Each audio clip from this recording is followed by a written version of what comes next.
Welcome back to CrimeWave Radio. Before you settle in for the night, let us know where you're listening from in the comments and what time you're watching this. If you're enjoying these chilling crimes, be sure to like and subscribe. Now, let's relax, turn down the lights, and dive into tonight's disturbing cases. Story 1.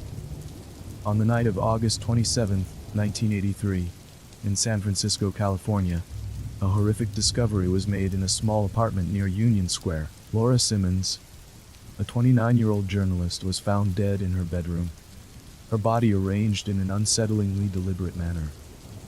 Her hands were placed neatly over her chest, and resting atop them was a single red rose. There were no signs of forced entry, no struggle, and nothing appeared to have been stolen. The medical examiner determined that Laura had been strangled. The bruising around her neck indicated the killer had used his bare hands. Though there were no immediate clues at the scene, one detail stood out. A folded piece of paper on her nightstand. Written on it was a short passage in flowing script. "Beauty is fleeting, but death is eternal." Detectives suspected the note had been left by her killer. But without fingerprints, DNA, or any direct evidence, the case stalled. The media quickly latched onto the chilling nature of the murder. The San Francisco Chronicle ran a headline the following morning: "Mysterious murder of local journalist. A message from the killer?" Though police worked tirelessly to track down leads, Laura's case remained unsolved. Then, just over 2 months later, another woman was found murdered. On November 3, 1983, Margaret Lane, a 31-year-old bookstore owner, was found strangled in her apartment. The crime scene was disturbingly similar to Laura Simmons. Her body was posed, her hands delicately placed, and a red rose rested atop them. Like Laura, Margaret was an intelligent, well-read woman deeply involved in San Francisco's literary community. The key detail linking the two murders, however, was another note found near the victim's body. This time, the message was even more unsettling. "A beautiful mind fades, but a rose never wilts." With two victims killed in identical fashion, authorities knew they had a serial predator on their hands. But the killings were calculated. Whoever was behind them left no forensic evidence behind. Police began interviewing friends, colleagues, and acquaintances of both women, searching for a common link. The only clear connection? Both had attended poetry readings at a cafe in North Beach called the Raven's Quill. Detectives ramped up their presence at the cafe, hoping the killer would return. As news of the second murder spread, fear gripped San Francisco. Women took extra precautions, especially those involved in the literary and art scene. The media speculated wildly about the identity of the murderer, with theories ranging from a jilted lover to a deranged poet obsessed with romanticism and death. Then in February 1984, a third body was found. Denise Caldwell, a 26-year-old English teacher, was discovered dead in her apartment near Haight-Ashbury. She was strangled in the same ritualistic manner as the previous victims. Her body was carefully positioned, and a red rose was left on her chest. This time, however, the killer added a chilling new element. A book of poetry was found open beside her. The book's title? "The Beauty of Tragedy." Inside the margins, someone had underlined certain phrases, including, "In death, the soul is finally at peace." The message was clear. The killer was sending a message. At the time, Richard E. Marshall was hiding in plain sight. A well-dressed, well-spoken man in his early 30s, he was a regular at poetry readings and literary gatherings across San Francisco. With a background in English literature, he worked as a copy editor for a local publishing firm. Marshall had a reputation for charming women, but what no one realized was that beneath his charismatic facade lurked a dangerous obsession. He idolized tragic figures and saw himself as an artist of sorts, a poet who crafted death like a masterpiece. His victims weren't random. He specifically targeted women who shared his love of literature, befriending them before ultimately taking their lives. He left messages behind, not out of carelessness, but as a twisted form of self-expression. For months he remained one step ahead of authorities, but as detectives closed in, His carefully constructed persona began to unravel. By early 1984, the San Francisco Police Department had formed a dedicated task force to track down the elusive murderer, now dubbed the Lady Killer. The similarities between the three victims, Laura Simmons, Margaret Lane, and Denise Caldwell, were undeniable. Each woman had been strangled, posed, and left with a red rose. Each crime scene had a handwritten note filled with poetic yet sinister messages. Despite the clear patterns, the lack of forensic evidence left detectives struggling for leads. The killer left no fingerprints, no DNA, no eyewitnesses. As detectives combed through the victims' backgrounds, they noticed a crucial link. All three women had been involved in San Francisco's literary scene. Each had attended poetry readings, book signings, and writing workshops, often in the North Beach and Haight-Ashbury areas. One location stood out, the Raven's Quill, a dimly lit cafe known for its intellectual crowd and weekly poetry events. Investigators theorized that the killer frequented this place, scouting potential victims. Detectives decided to attend the readings undercover, mingling with the crowd in hopes that the killer would return to familiar hunting grounds. Then, in March 1984, they got their first real lead. A bartender at the Ravens Quill came forward with a crucial tip. He recalled seeing Laura Simmons, the first victim, speaking to a well-dressed man the night before her murder. The man was charming, articulate, and had an air of confidence. But what stuck out most was how he spoke about literary tragedy, discussing themes of death and beauty in an unsettling way. When shown a composite sketch based on previous descriptions, the bartender nodded. "Yeah, that's him. I've seen him here plenty of times." The suspect had a name now: Richard E. Marshall. Marshall wasn't just a regular at literary events, he was deeply embedded in the scene. As detectives dug into his past, they found that he worked as a copy editor for a respected publishing firm, had a degree in English literature, and often hosted poetry workshops. What was more unsettling, however, was his personal collection of writings. Investigators managed to obtain some of his published essays and poetry, which often contained dark, morbid themes, many of which echoed the notes left at the crime scenes. It wasn't enough to arrest him, but it was enough to put him under surveillance. For weeks, Marshall remained undercover officers' primary target. He continued attending poetry readings, but something about his demeanor changed. He seemed on edge, as if he knew someone was watching. Then, in April 1984, he made his first critical mistake. An undercover officer, posing as a literature enthusiast, struck up a conversation with him at a book signing. As they discussed poetry, Marshall made an offhand comment about a recent murder. "You ever notice how tragedy makes art immortal?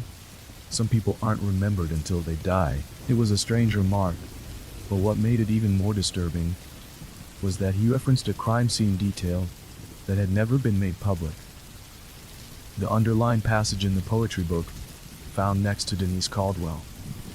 Marshall had just incriminated himself. With mounting evidence, authorities prepared to move in for an arrest. But Marshall wasn't done yet. One final murder would seal his fate. On the night of April 22, 1984, Evelyn Carter, a 28-year-old librarian, left her book club meeting in downtown San Francisco. She never made it home. The next morning, Evelyn's roommate found her lifeless body in their shared apartment. The crime scene was identical to the previous murders. Strangled with bare hands, a red rose resting on her chest, a handwritten note left beside her body this time. The note read, the final verse, the last breath, immortal in ink and shadow. But Marshall had made a crucial mistake. He had become sloppy. Unlike the previous victims, Evelyn's apartment showed signs of a struggle. A neighbor recalled hearing muffled noises around 11:30 p.m., followed by hurried footsteps down the hallway. Even more damning, investigators found a smudged fingerprint on the edge of Evelyn's bedside table. When run through the system, it matched Richard E. Marshall's record from a prior misdemeanor arrest in 1979. Detectives had what they needed. On April 25, 1984, police arrested Richard E. Marshall outside his publishing office. The trial of Richard E. Marshall, now known as the Lady Killer, began on September 10, 1985. The courtroom was packed with journalists, true crime enthusiasts, and the grieving families of his victims. Prosecutors had built a solid case, relying on forensic evidence, Marshall's eerie writings, and his own cryptic statements during interrogation. Despite his arrogance and attempts to outwit investigators, Marshall had made one crucial mistake. His fingerprint found in Evelyn Carter's apartment was undeniable proof that he had been there. After only 6 hours of deliberation, the jury returned with a unanimous verdict: guilty on all 4 counts of first-degree murder. On November 21, 1985, Richard E. Marshall was sentenced to death. When asked if he had any final statement, he simply smirked and recited a line from Edgar Allan Poe. Deep into that darkness peering, long I stood there wondering, fearing. The judge, unimpressed by Marshall's theatrics, delivered the sentence without hesitation. Marshall was sent to San Quentin State Prison, where he spent the next decade appealing his conviction. In 1996, after a failed appeal, he was executed by lethal injection. To this day, his case remains one of the most chilling examples of a killer who saw his crimes as an art form. A man who believed his victims were not people, but characters in his own personal horror story. Story 2. The Swan Neck Murders. On January 1, 2008, the community of Blue Ridge, Georgia, was shaken by the news that a young woman had gone missing while hiking on the Appalachian Trail. The woman was later identified as Meredith Emerson, a 24-year-old hiker from Florida who had set out for a solo adventure, taking her dog, Ella, with her. Little did she know, her peaceful hike would end in terror. Meredith Emerson was a passionate and experienced hiker, known for her love of the outdoors and her desire to explore new places. She had taken trips across various parts of the United States, but this particular trek would be her last. Emerson's disappearance sent a wave of concern across the local community. Her family, friends, and fellow hikers were immediately alerted when she failed to return to her car after her hike. Her dog, Ella, was found wandering alone in the area, further deepening the mystery of her sudden disappearance. Authorities quickly launched a search effort, focusing on the areas around the Appalachian Trail where Meredith had last been seen. The search was extensive, with helicopters and canine units assisting in combing the rugged, wooded terrain. Days passed, and the pressure was mounting. The lack of concrete leads left law enforcement scrambling for answers. As time went on, the hope of finding Meredith alive began to fade. It wasn't until January 4th, when a crucial tip came through, that the investigation took a sudden and chilling turn. A man, later identified as Gary Hilton, was spotted in a local store with Ella, Meredith's dog. The dog was in relatively good condition, though clearly distressed. Hilton's actions were suspicious. He appeared to be making an effort to avoid interaction with law enforcement, and his presence in the area caught the attention of local investigators. At the time, Gary Hilton wasn't known to authorities for anything particularly violent. However, his behavior, particularly the fact that he had the dog with him, raised enough concern to bring him in for questioning. When Hilton was first approached, he claimed that he had found the dog wandering alone on the trail, and that he had been trying to find its owner.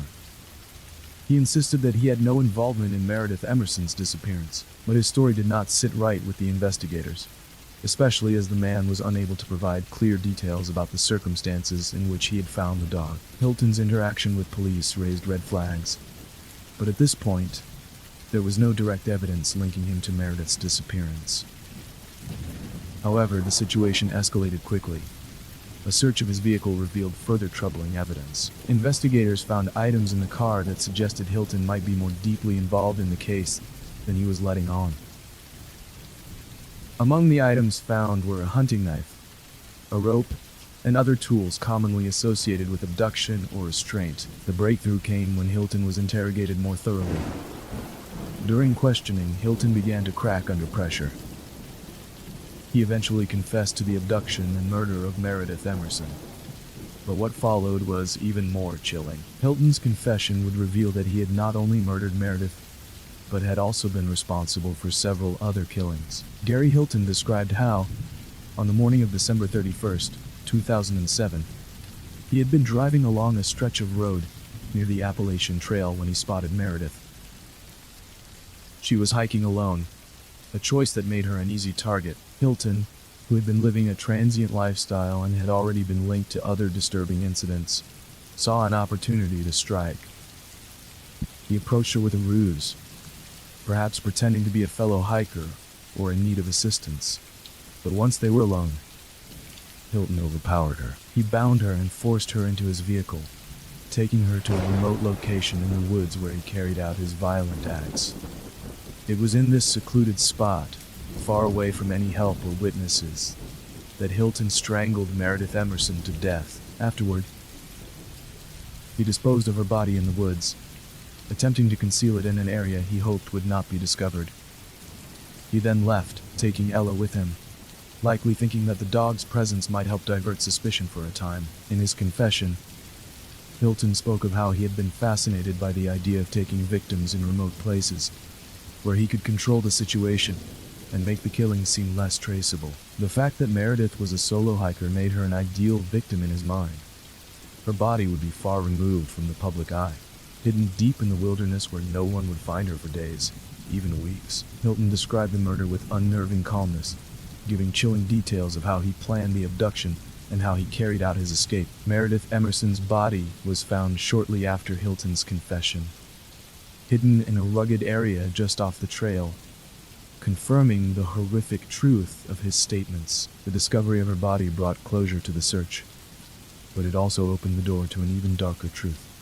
The search for Meredith had led authorities into a nightmare that would only deepen in the coming days. The circumstances of her murder were the tip of the iceberg, and the investigation into Hilton's background revealed an alarming pattern of similar crimes. As more details about Gary Hilton's past were uncovered, investigators began to link him to a series of other unsolved cases stretching across the southeastern United States. Among the cases was the 2007 murder of Cheryl Dunlap, a woman found dead in the forests of Florida, and another victim who had been found in North Carolina. It became apparent that Hilton's violent tendencies went back much further than the Emerson case, and that he had been operating as a serial killer for years without detection. Hilton's motive for these murders remained unclear, but his behavior suggested a deep-seated need for control and power over his victims. His calm demeanor during the interviews and his lack of remorse for the lives he had taken left investigators and the public horrified.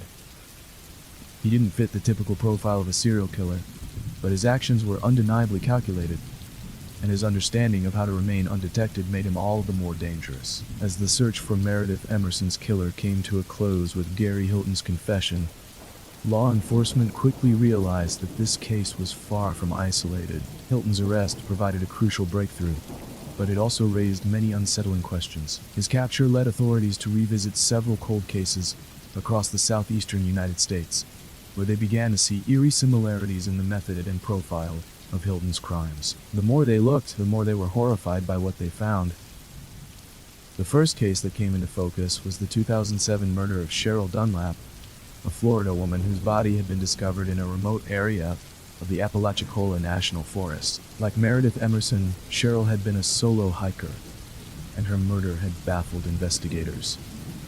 Cheryl's body was found in a similar fashion, bound, brutally strangled, and left in an isolated location. Despite some early leads, the case had gone cold, and law enforcement had been unable to identify a suspect. But now, with Hilton's confession in hand, detectives began to connect the dots. During his interrogation, Gary Hilton revealed chilling details that confirmed his involvement in the Dunlap case. He explained how he had approached Cheryl while she was hiking in the forest, much like he had done with Meredith. Hilton described how he had abducted Cheryl, taken her to a secluded spot, and strangled her to death.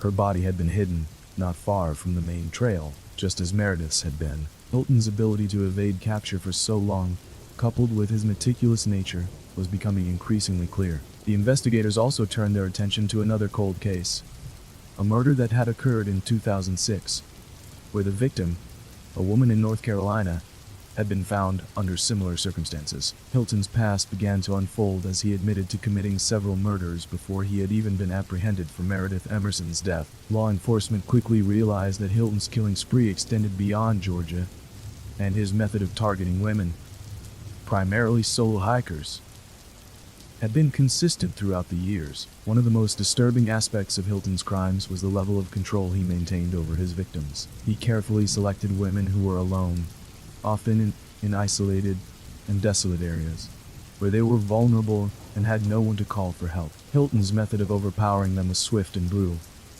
ensuring that his victims had little chance of escaping.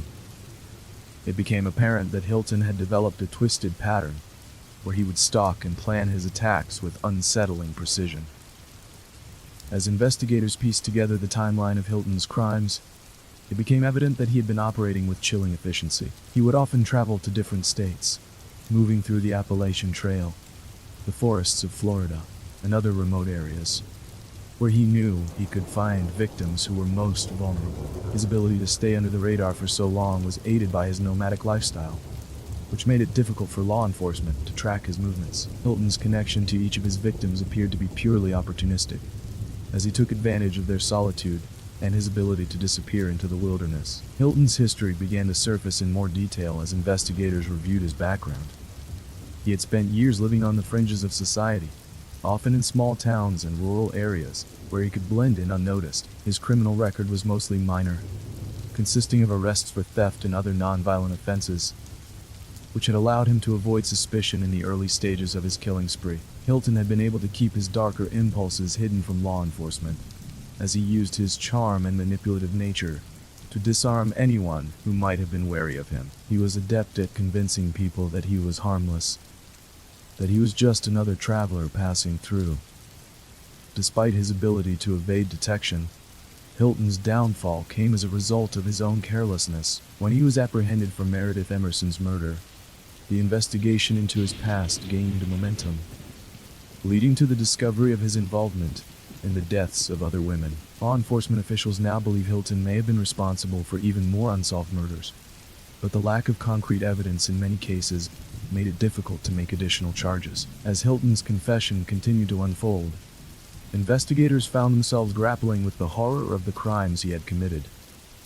His cold, detached demeanor during interrogations suggested a man who had become numb to the suffering of others. He showed no remorse for the lives he had taken, and the chilling details he provided about his victims' final moments painted a portrait of a remorseless predator. The psychological profile of Gary Hilton began to emerge as well, suggesting that he was driven by a deep-seated need for power and control. His victims were not just objects to him.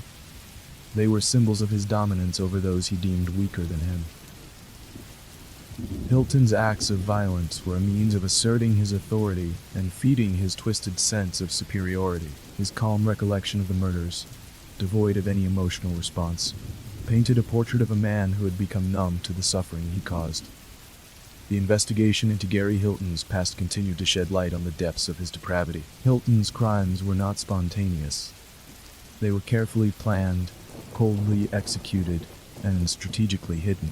The swath of terror he had left in his wake spanned multiple states. But his ability to stay hidden for so long had ultimately been his undoing. The combination of his confession and the painstaking work of law enforcement investigators led to the closure of several cold cases. But it also raised the chilling possibility that Hilton had been responsible for even more victims who had yet to be discovered.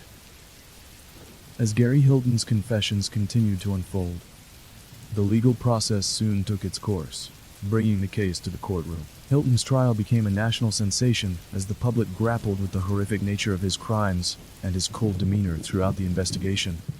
It was a case that exposed the darkness hidden within a seemingly ordinary man, and the shockwaves it sent through the community were profound. Hilton was charged with multiple counts of murder, kidnapping, and other related crimes. His defense team, in an attempt to mitigate his charges, argued that Hilton was suffering from mental health issues that might have influenced his actions. They attempted to paint him as someone who had been deeply disturbed and not entirely in control of his faculties when he committed the murders.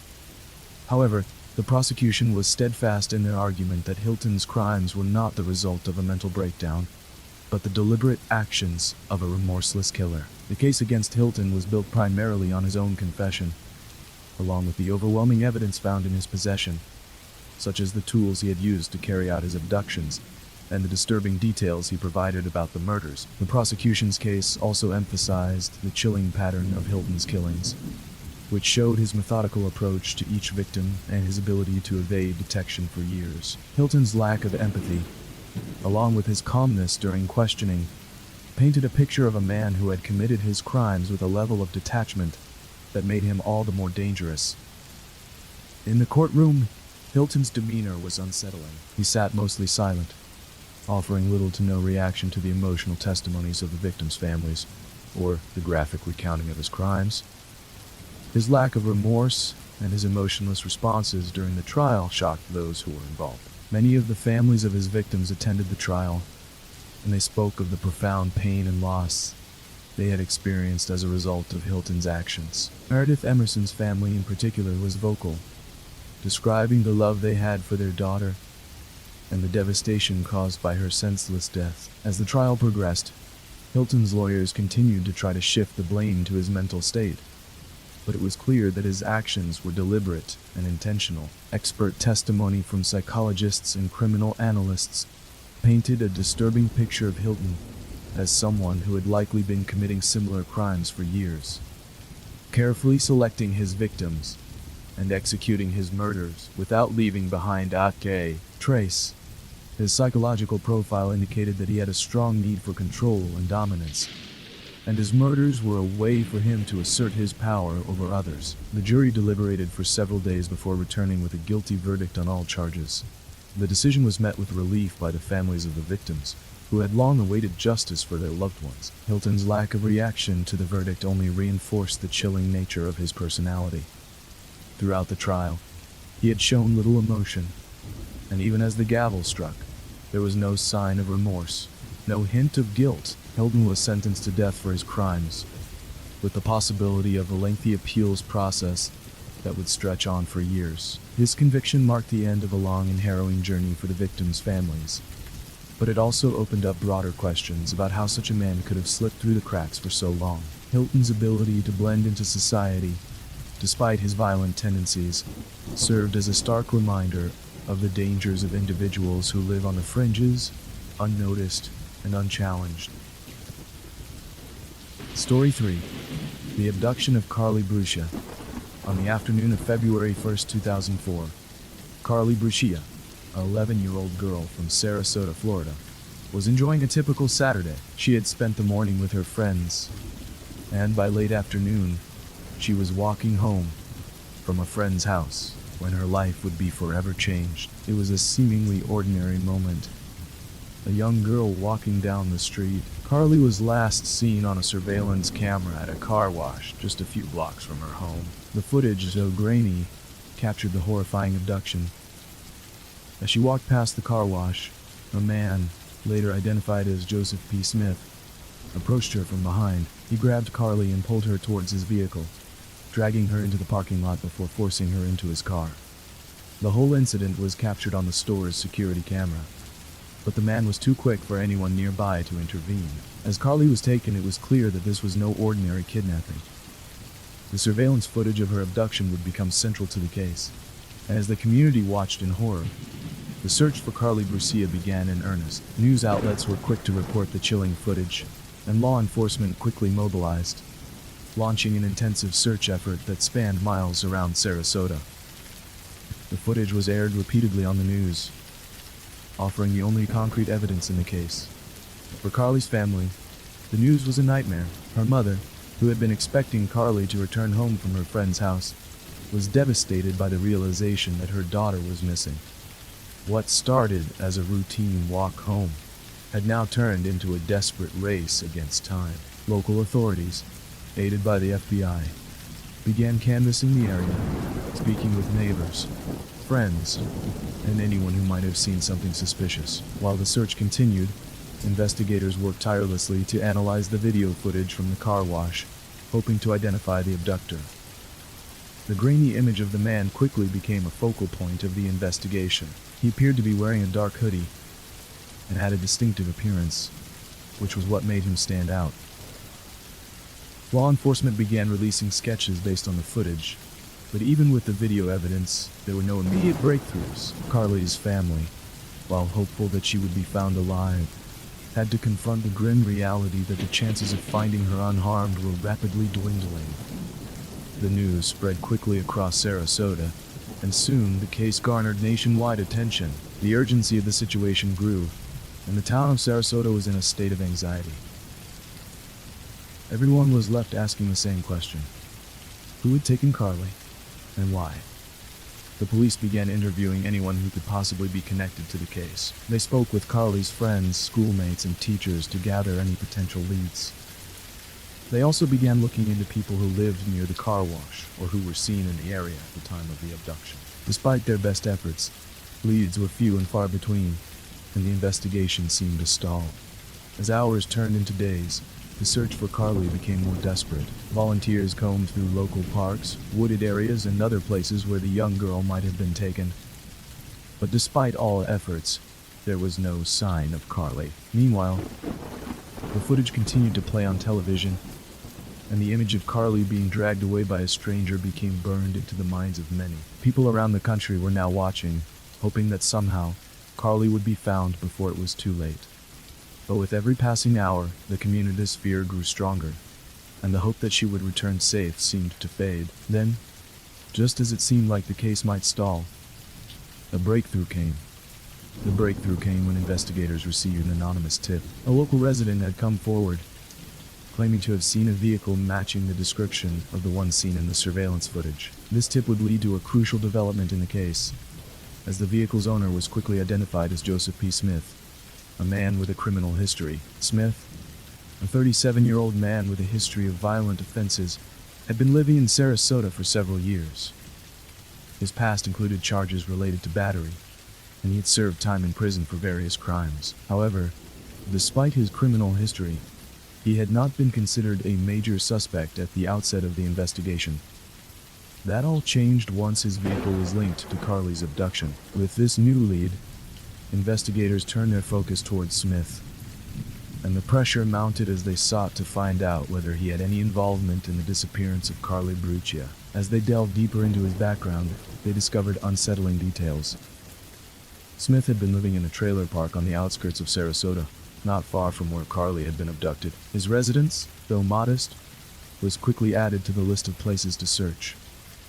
When law enforcement officers arrived at Smith's trailer, they found it suspiciously clean and void of personal belongings. It was clear that Smith had been trying to cover his tracks. The officers obtained a warrant to search the trailer and any surrounding areas, but they found inside further raised alarms. Smith had a collection of disturbing items in his possession, including photographs and mementos from past violent encounters. As investigators continued to build their case against Smith, they found further evidence that would link him directly to Carly's abduction. The critical discovery came when they found traces of Carly's blood inside Smith's vehicle. This discovery, combined with the anonymous tip and Smith's criminal history, led police to arrest him on February 5th. Just 4 days after Carly's abduction, Smith was taken into custody, and during questioning he initially denied any involvement in the crime. However, as the evidence mounted, Smith's story began to unravel. Investigators had already found the crucial link between his vehicle and the abduction, and it wasn't long before Smith began to crack under the pressure. In his interrogation, Smith eventually admitted to kidnapping Carly Brucia. He confessed that he had seen her walking alone and decided to take her, intending to sexually assault her. After abducting her, Smith drove to a remote location where he kept Carly for several hours. He then told investigators that he had killed her, leaving her body discarded in a wooded area just outside Sarasota. As authorities processed Smith's confession, the search for Carly's body intensified. Within hours of Smith's statement, investigators located her remains in a wooded area off the side of a road, not far from where Smith had been living. The discovery confirmed the worst fears of Carly's family and the entire community. Carly Brucia had been murdered, and the man responsible was in custody.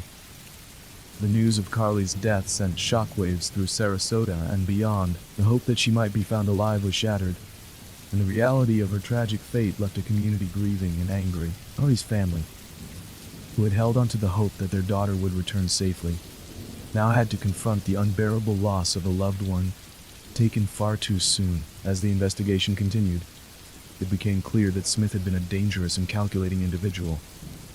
His criminal history and the disturbing evidence found in his home painted a picture of a man capable of horrific acts. The confession, while providing some closure, only added to the heartbreak for Carly's family and the residents of Sarasota. Smith's arrest brought a sense of justice, but for many, the pain of Carly's death would never fully go away. The community was left grappling with the loss of an innocent young girl, and the question of why this man had chosen to take Carly so violently and senselessly would haunt those who followed the case. In September 2004, Smith's trial began, and the prosecution was determined to ensure that he would face justice for the heinous crime he had committed. In September 2004, Smith's trial began, and the prosecution was determined to ensure that he would face justice for the heinous crime he had committed. On December 9th, 2004, Joseph Smith was sentenced to death for the murder of Carly Brucia. Carly Brucia's death left an indelible mark on the Sarasota community. The case brought awareness to the dangers of child abductions and highlighted the importance of vigilance in protecting children. Story 4. The Salt Lake City Strangler. In the early 1980s, Salt Lake City, Utah, was a place where many people felt safe, or at least comfortable in their daily routines. The city, nestled between the Wasatch Mountains and the Great Salt Lake, was a thriving urban center with a tight-knit community and an air of quiet suburban life. However, beneath this calm facade, a disturbing and deadly presence was emerging, one that would later become known as the Salt Lake City Strangler. The first victim of the so-called Strangler was 29-year-old Linda Mae Lee. On the 15th of April 1984, Linda's body was discovered in a secluded alleyway in downtown Salt Lake City. She had been strangled to death, her body discarded in an area often frequented by those living on the city's fringes. Police initially struggled to determine whether her death was a random act of violence or part of a larger pattern. But it wasn't long before investigators began to see troubling signs. Linda's death, while tragic, did not initially raise alarm bells. It was one of many unsolved murders in the city, and at the time, Salt Lake City had not experienced a serial killer in recent memory. But as the months passed, more women were found murdered in similar ways, strangled, discarded in isolated areas, and showing signs of having been sexually assaulted. The pattern was undeniable. By late 1985, a disturbing trend had emerged. Each victim was a woman, typically between the ages of 20 and 40. All had been strangled with a ligature, and their bodies had been abandoned in various secluded locations around the city. These murders were chillingly similar, but there was no immediate clue to the identity of the killer. Salt Lake City residents, once secure in their homes, began to grow fearful. A shadow had descended over the city, and people began to take extra precautions, especially women, as the killer seemed to prey on those who were most vulnerable. As the police dug deeper into the case, they started to focus on specific areas where the bodies had been found. They created a task force to investigate the unsolved murders, pooling resources from both local law enforcement and the FBI. Yet, the more they tried to piece together the information, the more elusive the killer seemed to be. Every new victim brought a wave of fear to the city, but it also created pressure for the police to solve the case before the killer could strike again. The residents of Salt Lake City were at the mercy of a predator who seemed to know how to remain undetected. The killer's ability to strike in seemingly random locations and evade capture made the situation even more terrifying. Each new body found raised more questions than answers. Who's the Salt Lake City Strangler? What drove him to kill? And why had he chosen Salt Lake City as his hunting ground? As the investigations continued, detectives uncovered something unsettling. Despite the similar modus operandi of the killings, there was no definitive connection between the victims outside of their gender and the manner of their deaths. There were no clear links in their backgrounds. Some were mothers. Others were young professionals. Some had families, while others lived alone. The killer appeared to be targeting women of different walks of life, making his motives even more perplexing. As authorities pressed on, they eventually found another disturbing piece of the puzzle. The killer had been bold. so bold that he had left a series of taunting notes at the scenes of several murders. The notes were cryptic and chilling, offering no clear indication of why he was committing the murders, but suggesting an eerie sense of pride in his actions. This taunting behavior would soon become a defining characteristic of the Salt Lake City Strangler, giving the authorities a glimpse into his psyche, though they still had no idea who he was or where he would strike next. Then, in early 1986, the case took another ominous turn. By the spring of 1986, the Salt Lake City Strangler had claimed at least 5 victims. With each murder, the authorities grew more desperate for answers. The killer's pattern remained consistent. Each woman was strangled with a ligature, and her body was left in a remote area, often near parks, alleys, or abandoned buildings. The disturbing notes left at the crime scenes were becoming more frequent and more menacing, and the police believed that they had a serial killer on their hands. However, despite their efforts, the investigation seemed to be going nowhere. It wasn't until March 1986 that the police caught a break in the case. A woman named Maria Williams had gone missing from a local bar, and her disappearance was eerily similar to that of the other victims. The authorities knew they needed to act quickly before the Strangler struck again.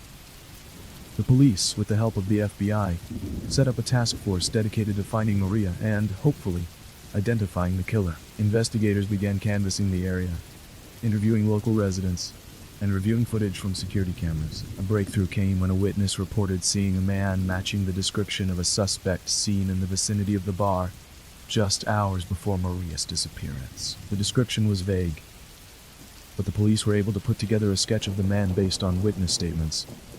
They circulated the sketch and immediately began questioning anyone who might have had a connection to Maria. Meanwhile, the task force focused on analyzing patterns in the Strangler's behavior, hoping to find a clue that might lead to a suspect. In the weeks that followed, the killer's signature methods became more apparent. Each victim had been targeted while out at night, often alone or in vulnerable situations. Some had been approached in parking lots, others near their homes or workplaces. It was clear that the Strangler was not just a random murderer. He was a predator who was carefully selecting his victims. Despite the growing body of evidence and witness reports, the police were no closer to identifying the Salt Lake City Strangler. In fact, the case took another dark turn when another woman's body was discovered. And once again, the Strangler had left behind one of his signature notes. This time, however, there was a clue buried within the note, a cryptic message that hinted at the killer's next move. The message read, "The hunt is almost over, and you'll never find me until I decide to be found." The authorities began to fear that the Strangler might be playing a long game, one where the police would be forced to wait for him to slip up. However, the idea that the killer might be taunting the police only spurred investigators to work harder. The growing fear in Salt Lake City was palpable. The once quiet streets now seemed filled with anxiety as women took extra precautions, avoiding walking alone at night and relying on others for safety. Some residents even began to install home security systems, while others organized neighborhood watch programs to keep an eye on the streets. The city was gripped by fear, and it was clear that the Strangler's reign of terror had taken a toll on the community. The case was reaching a boiling point when another key lead emerged. A local man who had been in and out of the police's radar for years came under suspicion. His name was William Billy Curtis, a known petty criminal with a history of violent offenses. Curtis had been arrested for assault several times and had been involved in a number of altercations, but he had never been charged with anything more serious. However, his connection to the Strangler's killings was becoming increasingly apparent. Curtis had been seen in the vicinity of several crime scenes, and his criminal background made him a prime suspect. The authorities began to dig deeper into his life, combing through his past and his connections to the victims. The more they investigated, the more they began to suspect that Curtis had been living in plain sight for all these years. Despite his criminal history, he had managed to evade serious charges, and many of his past crimes had been dismissed or ignored. In May of 1986, the police finally made an arrest. William Curtis was taken into custody after a tip led them to his home, where they found evidence linking him to the murders. They found personal items belonging to some of the victims, as well as a detailed journal containing disturbing entries that detailed the strangler's thoughts and plans. It was clear that Curtis had been the one committing the murders, and the case that had terrified Salt Lake City for years had finally come to an end. The arrest of William Curtis in May 1986 brought relief to the community of Salt Lake City. But the resolution of the case was far from simple. Curtis was initially apprehended without incident, but as investigators began to question him, they found that he was not willing to immediately confess to the brutal murders. His calm demeanor and the fact that he seemed unfazed by his arrest raised further suspicion. Curtis had always been known as a man with a short temper and a violent history, but his apparent lack of remorse was chilling. As the police delved deeper into his background, they discovered a troubling pattern of violent behavior and manipulative tactics.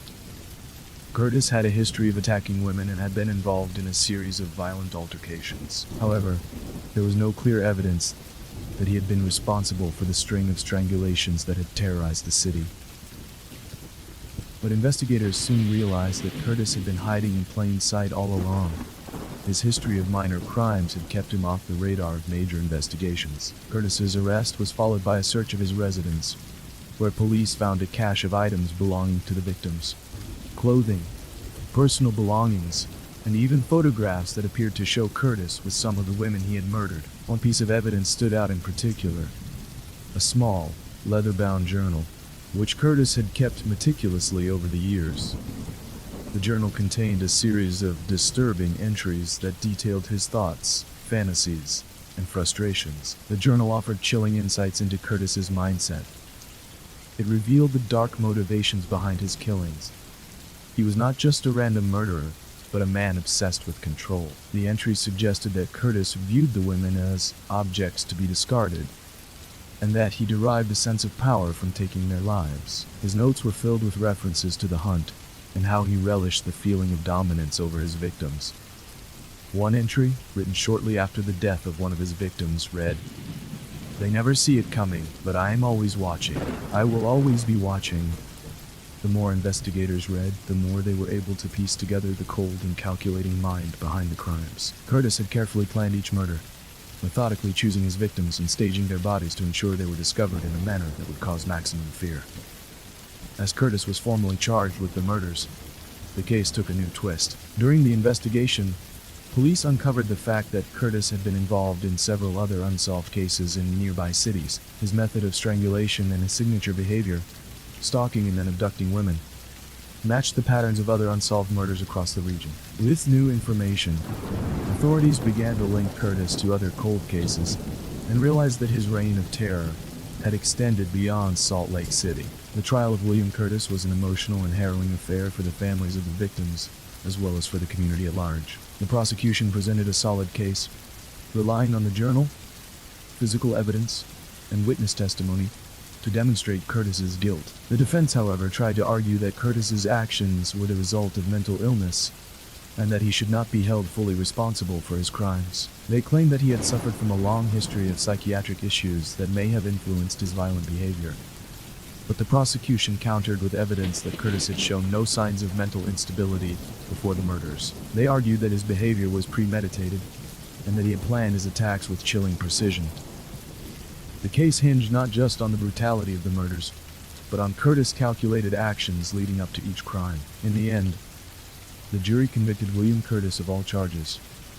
William Curtis was sentenced to life in prison without the possibility of parole. While some of the victims' families called for the death penalty, the court ruled that Curtis's mental state and history of violent behavior warranted a life sentence. The decision was met with mixed emotions.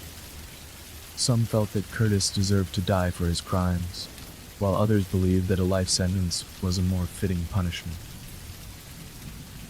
Story 5. The Lululemon Murders.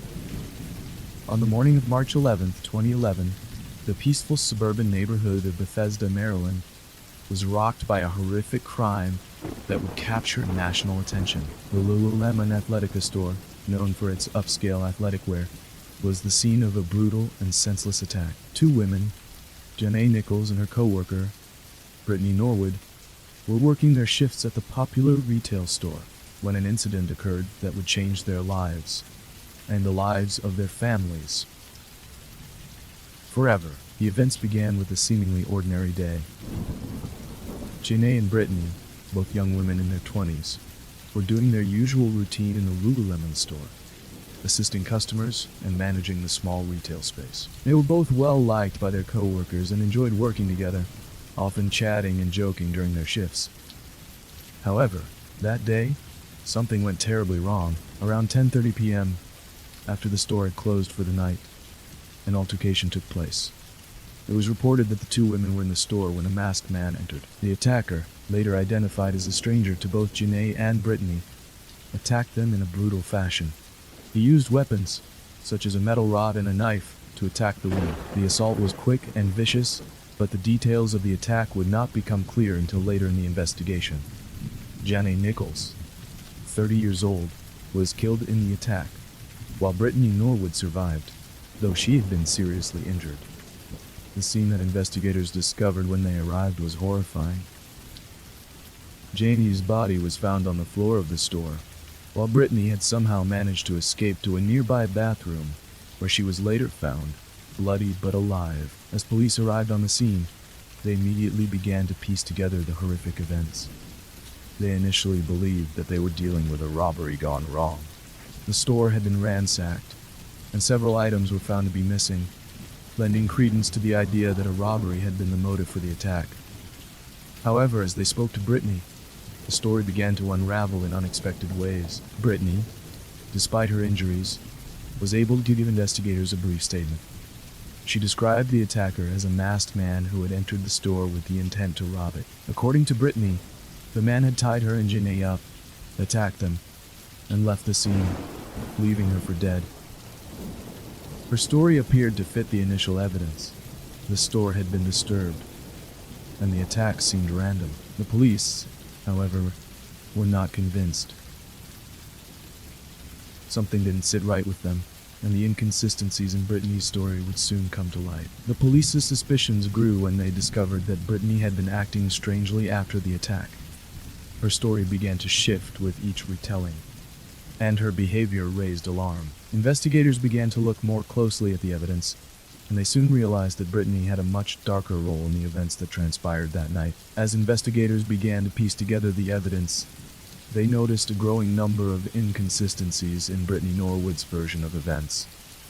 Her behavior, both at the crime scene and afterward, was becoming more suspect. While her injuries were severe, the way she was acting during her interviews made the police uneasy. She seemed overly composed and reluctant to offer a clear timeline of what happened. The police found it odd that Brittany's story changed several times. First, she claimed that a masked man had come in, tied both her and Janae up, and then attacked them, but the details didn't add up. No witnesses had reported seeing a man around the store, and Brittany's injuries, though horrific, did not match what one would expect from a typical attack by a stranger. More crucially, there was no sign of forced entry, and nothing had been stolen except a few items, which seemed odd for a robbery. Brittany was also acting strangely in the days following the murder. After the crime, she had reached out to friends and family members, but her tone and her behavior were not what one might expect from someone who had just been through such a traumatic experience. She appeared calm, almost detached, when speaking to others about the events of that night. As the investigation progressed, the authorities began to focus more closely on Brittany. It wasn't long before they discovered that she had lied about several key details, particularly regarding the timeline of the night's events. In her initial account, she claimed that she and Janae had been working late and that the masked man had arrived after the store was closed. However, surveillance footage from the store showed something different. The footage revealed that Brittany and Janae had locked up the store and were about to leave when the attack happened, not after closing hours, as Brittany had claimed. The store surveillance cameras also captured Brittany leaving the building at one point, seemingly alone, and then returning shortly after. This footage raised further suspicion. It seemed that Brittany was not just a victim of the attack. She might have been an active participant in the crime. In the weeks that followed, investigators dug deeper into Brittany Norwood's past, uncovering a history of strange behavior. It became clear that she had not been the innocent victim she initially appeared to be.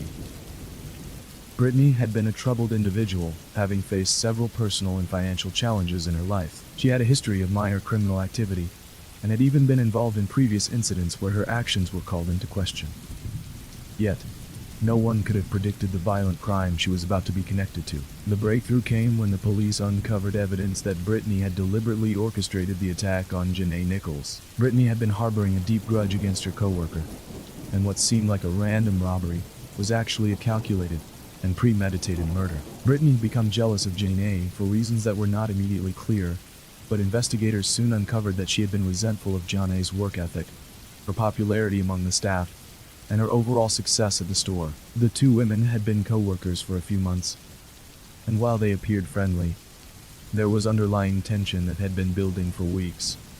In the days leading up to the attack, Brittany began to formulate a plan to murder Janae. She had used her position at the store to create a false sense of security, inviting Janae to stay after closing hours under the pretense of finishing work. Brittany had even convinced Janae that they could both head home together afterward, making sure there was no suspicion about what she was planning. On the night of the attack, Brittany took advantage of the opportunity, luring Janae into a false sense of safety.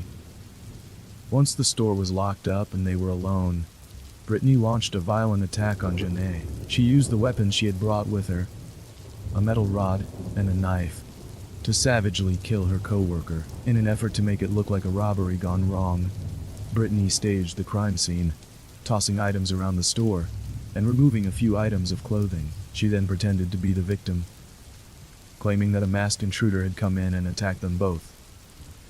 But the investigators had already begun to piece together the truth. The evidence, combined with Brittany's changing stories and suspicious actions, pointed directly to her as the killer. The trial lasted for several weeks, with witnesses testifying about Brittany's behavior in the days leading up to the murder and how she had been acting after the crime. Her family and friends were devastated by the revelation of her involvement in the brutal killing, and they spoke out about how they had never suspected she was capable of such violence. In the end, the jury found Brittany Norwood guilty of first-degree murder.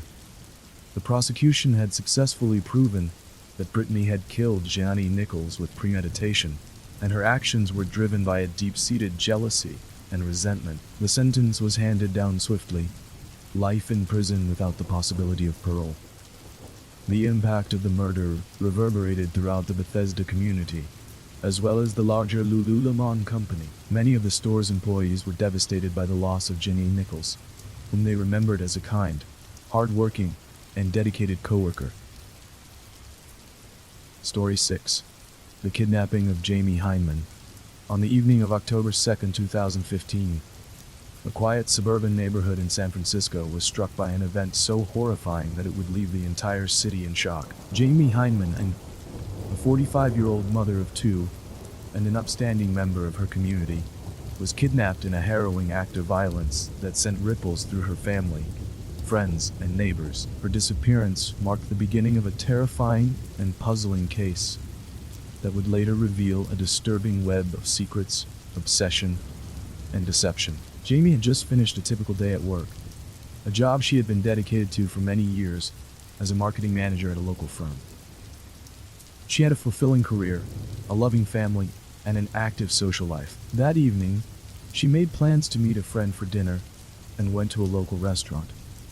It was an ordinary Friday night, and nothing seemed out of the ordinary.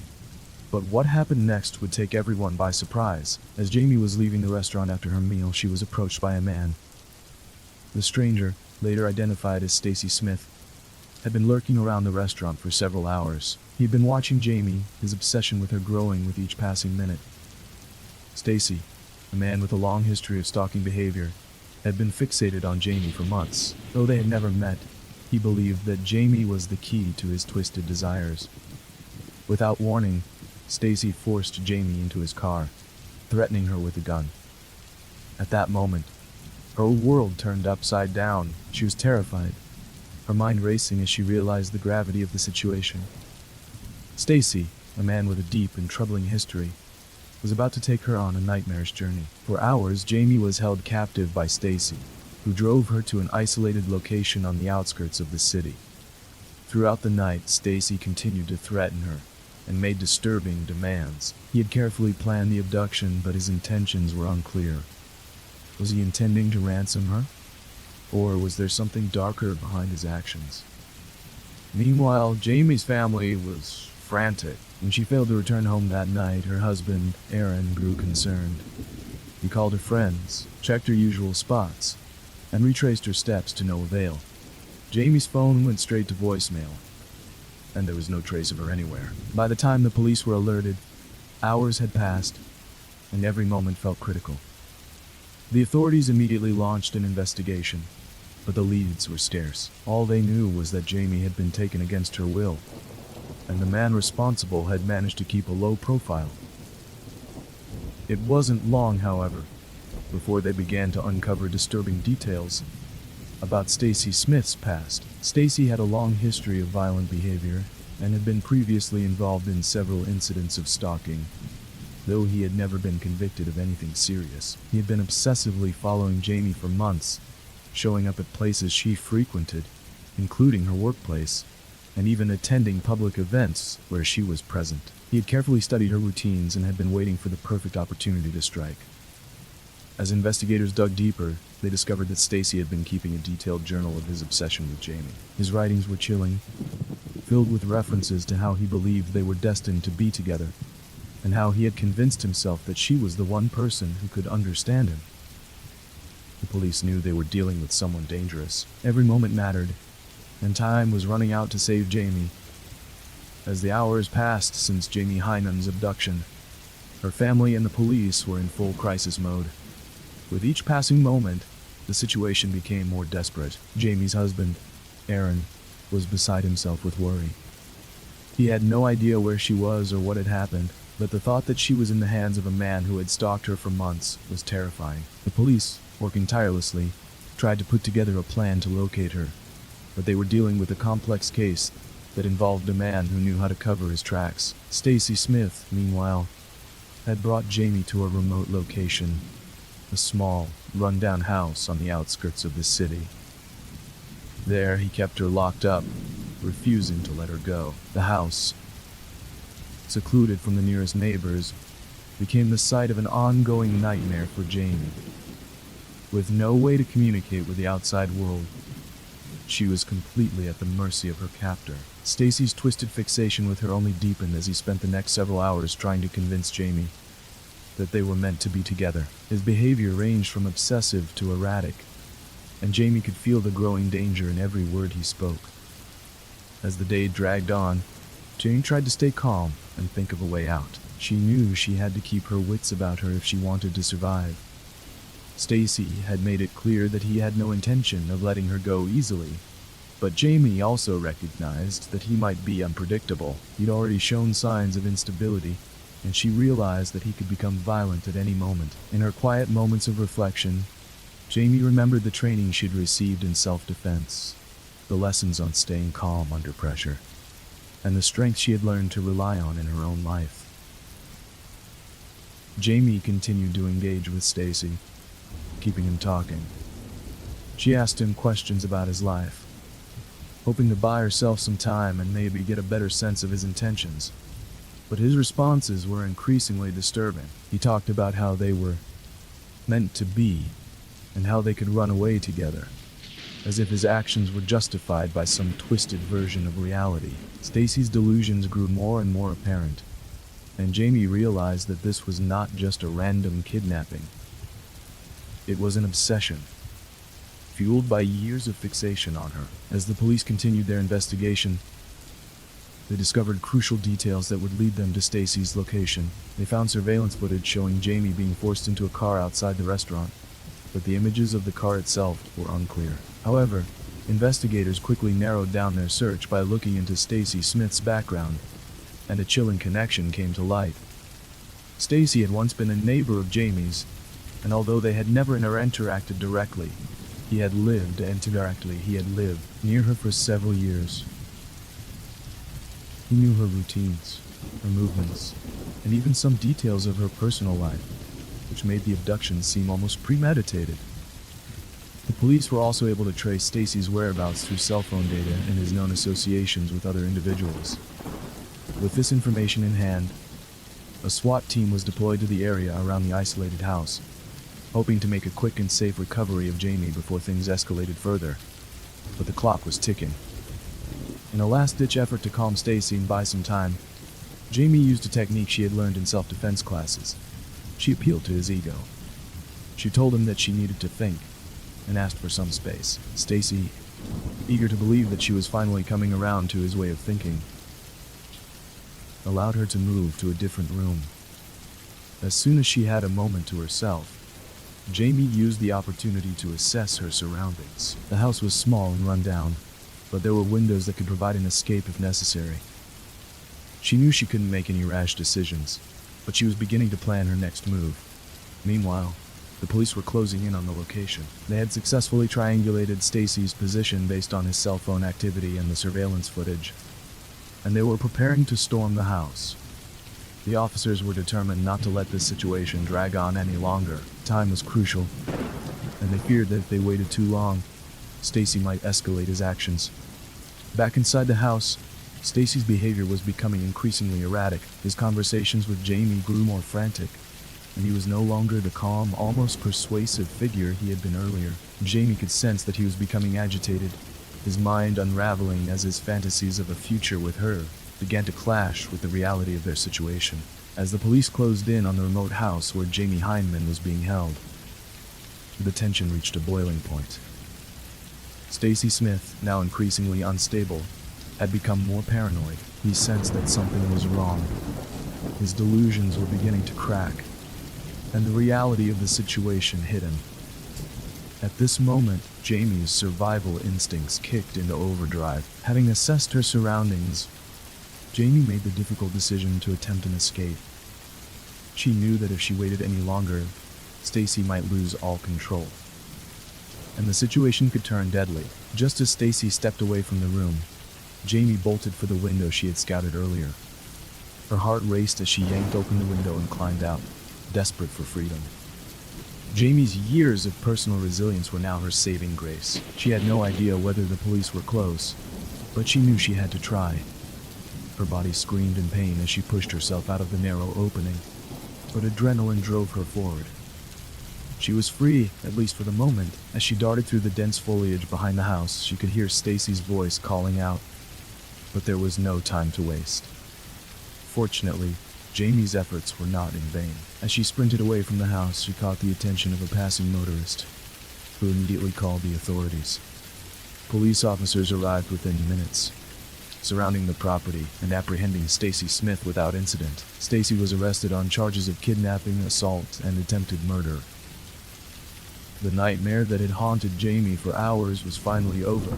Jamie was taken to a nearby hospital, where she was treated for the physical and emotional trauma she had endured. Though physically shaken, Jamie was able to share the details of her terrifying ordeal with the authorities, recounting how Stacy had stalked her for months, planning the abduction with chilling precision. As the investigation continued, more disturbing details about Stacy's obsession came to light. It was revealed that he had been tracking Jamie's every move, learning everything about her personal life, and even collecting items related to her, including photographs and notes. The news of Jamie's abduction and miraculous escape spread quickly through the community. Family, friends, and neighbors were overwhelmed with relief that she had survived the terrifying ordeal. However, the trauma of the experience would linger with Jamie for a long time. She was left to process not only the physical scars, but also the emotional toll of having been the object of someone's unhealthy fixation. Stacy Smith, meanwhile, was charged with multiple offenses, including kidnapping, assault, and attempted murder. He was ultimately convicted and sentenced to life in prison without the possibility of parole. The trial revealed the extent of his obsession with Jamie, and experts testified about his history of stalking and violent tendencies. Despite his conviction, many questioned how someone like Stacy could have gone unnoticed for so long, without anyone realizing the danger he posed. Story 7. The Skid Row Slasher. On the night of February 13, 2004, a city that had long been known for its bustling streets and gleaming skyscrapers was about to face a dark and disturbing crime that would send shockwaves through its community. Los Angeles, home to millions, was rocked by the horrifying discovery of a series of brutal murders. The victims, all homeless, had been found along Skid Row, a notorious district in the heart of the city where thousands of individuals without homes resided. What would come to be known as the Skid Row slasher murders would spark an intense investigation, as the residents of this forgotten part of Los Angeles realized they were being preyed upon by an unseen monster. The first victim was found early that morning when a local police officer, walking his beat, stumbled upon the body of a man lying motionless in an alley. The victim, later identified as Thomas O'Brien, had been brutally slashed across the throat. There were no signs of a struggle, and the victim's few belongings were untouched. It appeared that the killer had approached Thomas without warning and attacked him with precision. His death was swift, almost surgical, but extremely violent. As the police investigated the scene, they quickly noticed a disturbing pattern. The victim had been living on the streets of Skid Row, as had the others that would soon be found. Over the next several weeks, more bodies were discovered in similar circumstances. Men and women, all from the homeless community, had been attacked in the dead of night, their throats slashed with a sharp, deliberate force. The killer appeared to be moving quickly through the area, taking advantage of the anonymity the dense streets of Skid Row provided. The police were left with few clues. The murders took place in quiet alleys, away from the busy streets, and there were no witnesses to provide any useful information. Surveillance cameras in the area had either been vandalized or were not working at the time. It was as though the killer knew exactly where to strike, slipping away unnoticed after each attack. For weeks, the LAPD struggled to make any breakthroughs. Local outreach organizations began working closely with the police, trying to provide support to the homeless community and to encourage them to report any suspicious activity. But for those living on Skid Row, survival was a daily struggle, and many were too fearful to speak out. The idea that a serial killer was operating in their midst was terrifying, but the isolation of the area made it easier for the perpetrator to remain undetected. As the body count rose, so did the fear. By the time the 10th victim was discovered, the police had no choice but to label the killings as the work of a serial killer. They began to piece together what little evidence they had gathered. All of the victims had been killed in similar fashion, their throats slashed with precision, and the attacks took place late at night when most of the homeless population was asleep. The killer's pattern seemed deliberate, suggesting that he was not simply targeting individuals at random, but had a specific type of victim in mind.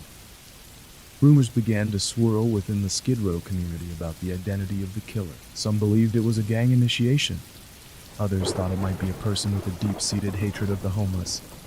Yet the truth was far more sinister than anyone could have imagined. In truth, the killer was someone who had lived among them, someone who knew the streets intimately, someone who had worked tirelessly to maintain his anonymity. It wasn't until March 3rd, 2004, that the killer would be revealed in a shocking twist that stunned both the police and the public.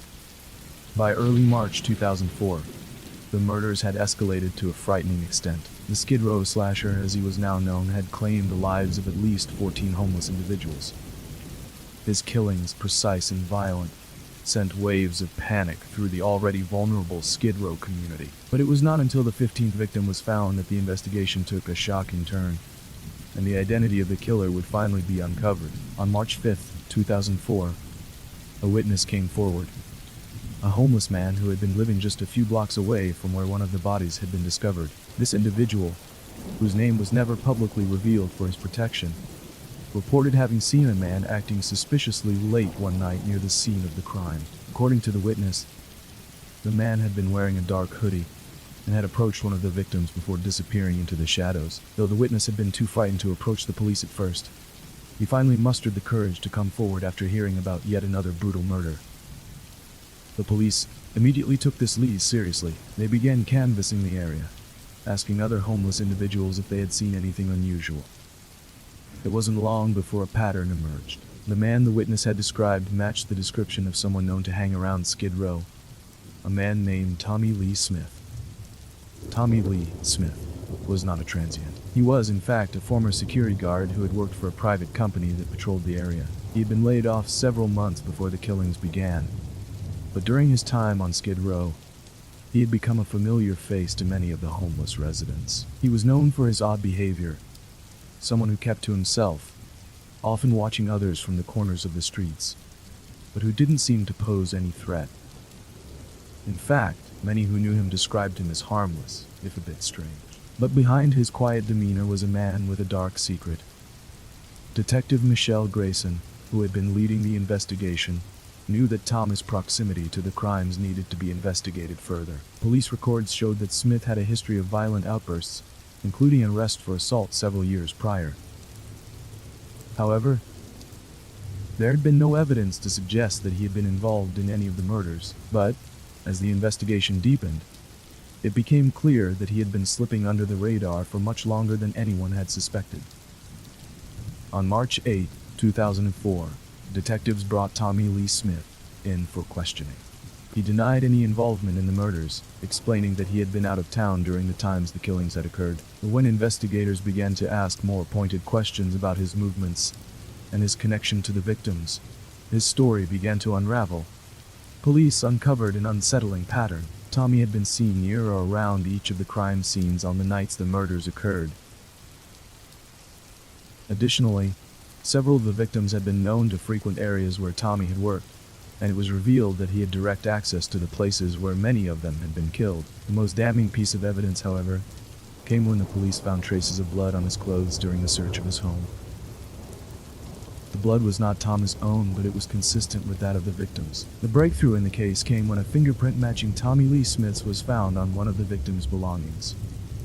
A small, worn backpack that had been left behind at the scene. This evidence, combined with the witness testimony and the physical evidence, left little room for doubt.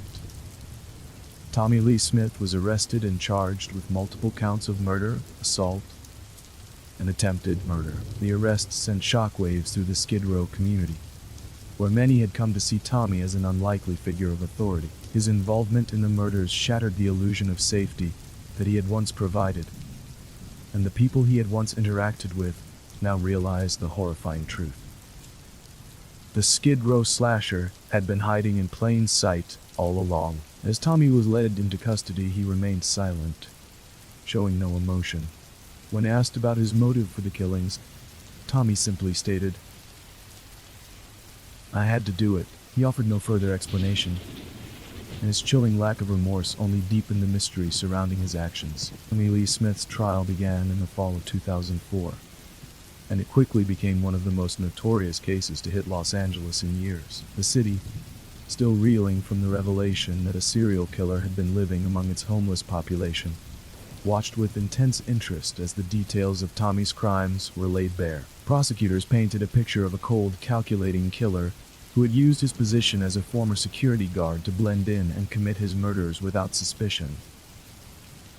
During the trial, the prosecution presented overwhelming evidence of Smith's involvement. The fingerprints found on one of the victim's belongings, the blood traces on his clothing, and his presence at the scenes of the murders all pointed directly to him. Additionally, witnesses testified that Tommy had been seen lurking around Skid Row, where he had begun to develop a reputation for his erratic behavior, while many had thought of him as just another homeless person. The truth was far more sinister. As the prosecution built its case, the defense tried to argue that Tommy had been suffering from a severe mental illness at the time of the killings. They claimed that his behavior was the result of long-term isolation, depression, and a psychotic break. But this defense was met with skepticism. Psychiatric experts called by the prosecution refuted the claims, stating that Tommy's actions showed clear signs of premeditation and control. They argued that Tommy had stalked and hunted his victims with the precision of someone who knew exactly what they were doing. Throughout the trial, Tommy showed little emotion. He sat quietly, his eyes often vacant, as the prosecutors laid out the grisly details of his attacks. His demeanor suggested a man who had long ago disconnected from the world around him, locked in his own twisted reality. Some speculated that Tommy had harbored deep hatred for the homeless population, while others believed his actions were part of an obsession with control. Regardless of his motives, one thing was clear: Tommy had preyed upon the most vulnerable members of society, leaving a trail of devastation in his wake. After several weeks of testimony, the jury deliberated for just under 3 days. The case was airtight, and there was little doubt as to Tommy's guilt.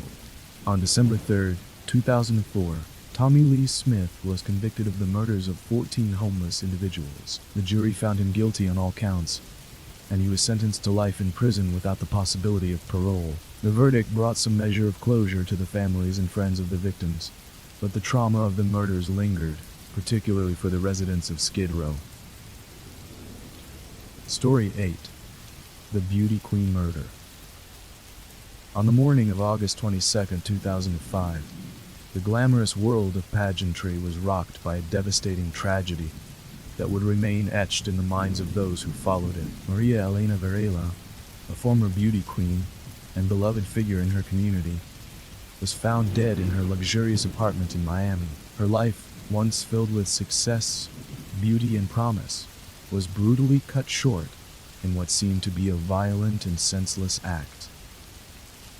Maria, a stunning young woman in her late 20s, had been the face of several beauty pageants. She had won local titles, appeared in various advertisements, and gained a reputation as a charming and intelligent individual.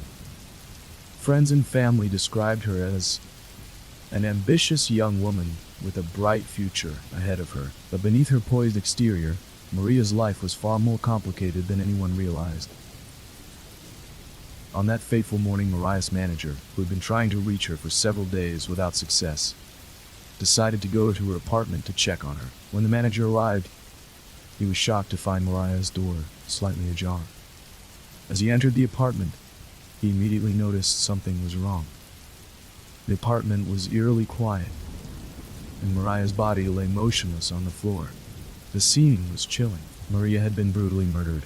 She had been stabbed multiple times, and her lifeless body was left in a pool of blood, with no sign of a struggle. There were no signs of forced entry, which led investigators to believe that the killer might have been someone Maria knew.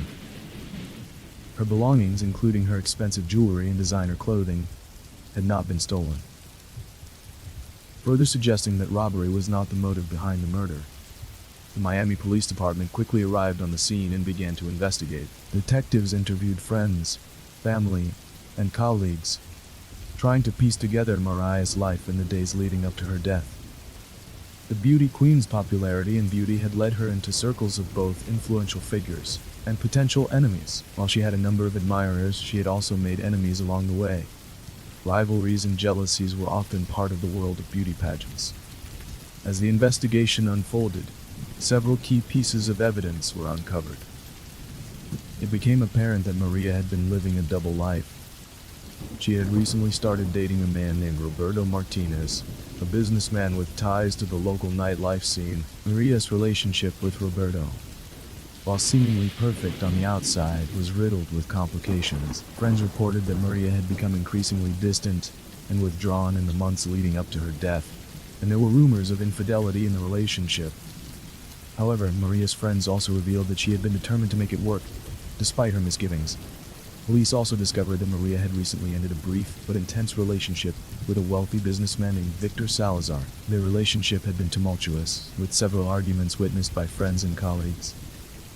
Mariah's colleagues described Victor as charming but possessive. Some suggested that his feelings for Maria might have crossed the line into obsession, and there were whispers of a bitter breakup. Despite the numerous leads, detectives were no closer to solving the case. Maria's relationships, both personal and professional, were murky, and it wasn't clear whether any of them had played a role in her murder.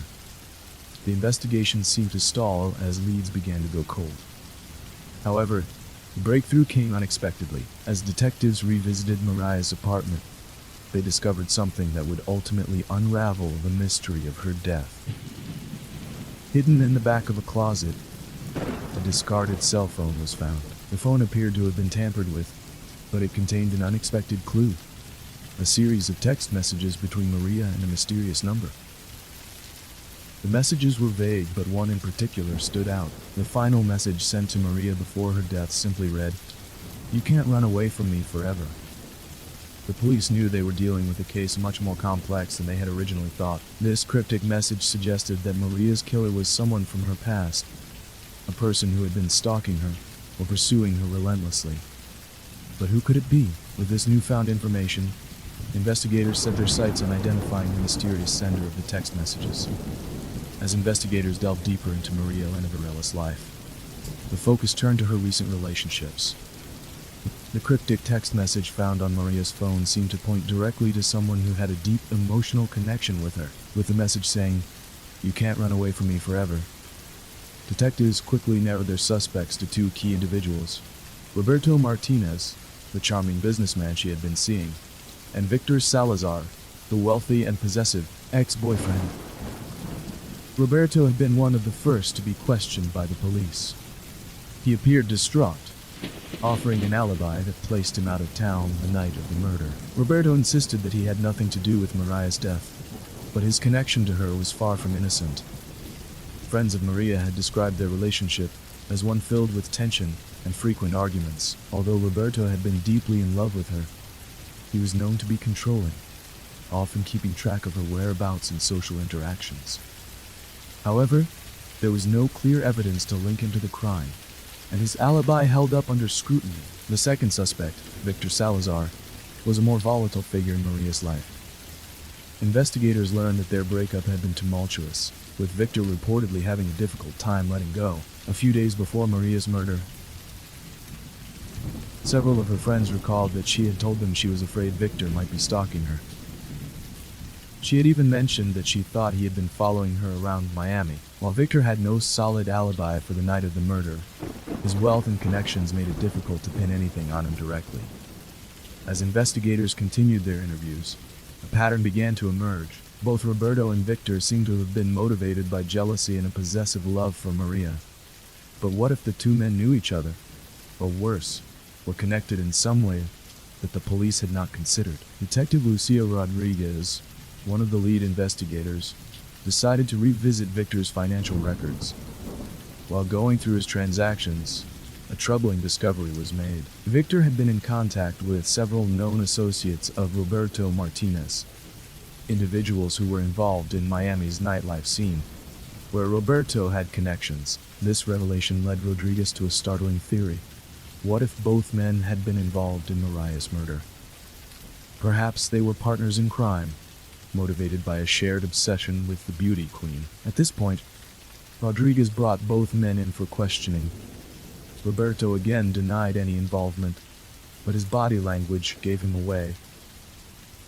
He was noticeably anxious, and his answers to simple questions became increasingly evasive. When he was confronted with the fact that Victor and his associates had been in contact, his demeanor shifted. For the first time, Roberto seemed on the defensive, which raised suspicions. Victor, on the other hand, was calm and composed throughout the questioning. He stuck to his story, claiming that he had nothing to do with Maria's murder. However, his financial records and connections to Roberto continued to be a point of contention. The investigators knew they were getting closer to the truth, but the evidence was still circumstantial. But then, in an unexpected turn of events, a breakthrough came from a surveillance video.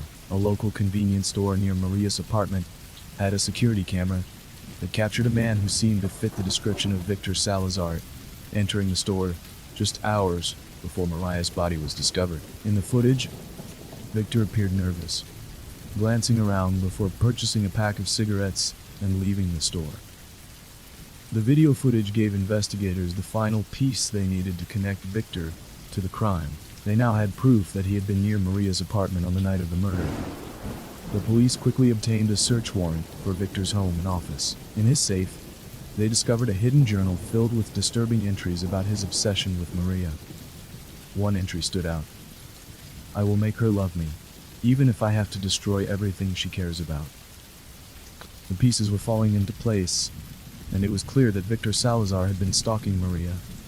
Unable to accept her rejection, he had become consumed with rage after Maria ended their relationship, and began seeing Roberto Martinez. But the true twist came when detectives discovered a letter that Victor had written to Roberto. In the letter, Victor had threatened both Maria and Roberto. expressing his anger over their relationship and his desire to get even. The final line of the letter read, "I'll make her pay for choosing you." The police now had enough evidence to charge both Roberto Martinez and Victor Salazar with the murder of the beloved beauty queen. Both men were arrested and brought into custody, though they continued to deny their involvement in the crime. The trial began in late 2006, and the courtroom was filled with tension as the prosecution laid out its case. The key to the prosecution's argument was the undeniable evidence linking both men to the murder. Victor Salazar's obsession with Maria was revealed in graphic detail, from the journals to the threatening letters. His financial ties to Roberto Martinez and his presence near Maria's apartment on the night of the murder were irrefutable. Roberto Martinez, meanwhile, was accused of enabling Victor's obsession and playing a more active role in the crime than he had initially admitted. The prosecution argued that while Victor Salazar had stalked and harassed Maria, Roberto Martinez had fueled his jealousy and rage. The two men's shared desire to control Maria and punish her for rejecting them had culminated in a brutal and senseless murder. Maria had become the victim of their obsession, and her murder was a result of their inability to accept the end of their respective relationships with her. During the trial, the defense tried to argue that both men were innocent. Roberto's legal team claimed that he was simply an innocent bystander, a man who loved Maria and had been devastated by her death. They insisted that there was no proof of his involvement in the murder. Victor's defense tried to downplay his obsession with Maria, claiming that he was heartbroken but not violent. They argued that the letters and journals were merely expressions of grief and not indicative of any actual intent to harm. However, as the trial progressed, more shocking revelations came to light. It was revealed that Roberto Martinez had been aware of Victor's stalking behavior and had even encouraged it in the early stages of Maria's breakup with Victor. He had told Maria that she should give Victor a second chance, and he had attempted to intervene on several occasions to keep Victor involved in her life. Witnesses testified that Roberto had been present during some of the more heated arguments between Maria and Victor, and some even suggested that Roberto had subtly manipulated the situation, adding fuel to Victor's jealousy. Despite the defense's attempts to paint Roberto as an innocent man caught in the middle of a tragic love triangle, the prosecution painted a very different picture. It became clear that Roberto's deep-seated jealousy had played a significant role in the events that led up to Maria's death. The final blow to their defense came when a witness, a close friend of Maria's, testified that Maria had once confided in her that Roberto had become increasingly possessive and controlling even after they had broken up. The jury deliberated for just under a week, but it didn't take long for them to reach a verdict. On February 13, 2007, both Roberto Martinez and Victor Salazar were convicted of the first-degree murder of Maria Elena Varela. The verdict sent shockwaves through the courtroom in the city of Miami. Both men were sentenced to life in prison without the possibility of parole. The case not only brought justice for Maria Elena Varela, but also sparked wider discussions about obsession, control, and the dark side of relationships. The public was stunned by how two men, seemingly in love with the same woman, could let their emotions spiral out of control to such a deadly degree. Story 9. On the night of June 12, 1976, Cora Stanley, a 32-year-old mother of three, vanished without a trace. She was last seen leaving her home in Gainesville, Florida, after a heated argument with her estranged husband, Ronald Stanley. Cora had been a regular face at the local diner where she worked as a waitress, known for her warm smile and the ability to make every customer feel welcome. Her disappearance sent shockwaves through the community, and in the days that followed, hundreds of volunteers joined the search to find her. At first, investigators believed that Cora's disappearance might be tied to her troubled marriage. She had recently filed for divorce from Ronald, and sources close to the family reported that the couple had been experiencing serious marital issues. Some even suggested that Cora's disappearance was the result of a domestic dispute gone terribly wrong. However, despite an intense search and interviews with friends and family, no solid leads emerged, and the case quickly went cold. As the months passed, the community's hope of finding Cora alive began to fade. Her case was shuffled to the back of the cold case file, becoming another unsolved mystery that seemed destined to remain in the shadows of time. There were no ransom demands, no witnesses, and no signs of a struggle at the home. It was as though Cora had simply vanished into thin air, leaving behind 3 young children and a community in mourning. For years, the case remained unsolved, until a breakthrough came in 2003, when the Gainesville Police Department received an unexpected call. A retired investigator, who had worked on cold cases for years, had stumbled across an old report about Cora's disappearance. While going through archived files, the report contained a key piece of information that had been overlooked during the initial investigation. A vague but troubling witness statement that mentioned a suspicious vehicle parked near Cora's home on the night she disappeared. This discovery reignited the investigation into Cora Stanley's case. Detective Sandra Malone, who had taken over cold cases in the department, began reviewing the evidence with fresh eyes. She quickly realized that the case had a number of inconsistencies and unanswered questions that could now be examined with the advancements in forensic technology. One of the first things Malone did was revisit Ronald Stanley, who had never been fully ruled out as a suspect. Despite his alibi and his initial cooperation with investigators, his behavior had raised some red flags. He had been adamant that he had no involvement in his wife's disappearance, but he had never fully explained the reason for their argument the night she went missing. Ronald had been interviewed several times in the years following Cora's disappearance, but his statements remained vague. He claimed that Cora had stormed out of the house after their argument, but he had never seen her again after that. Investigators had initially believed his story, but the more Detective Malone dug into the case, the more questions arose. Why had Ronald never seemed as concerned about his wife's disappearance as one would expect? Why had he waited so long before seeking professional help to locate her?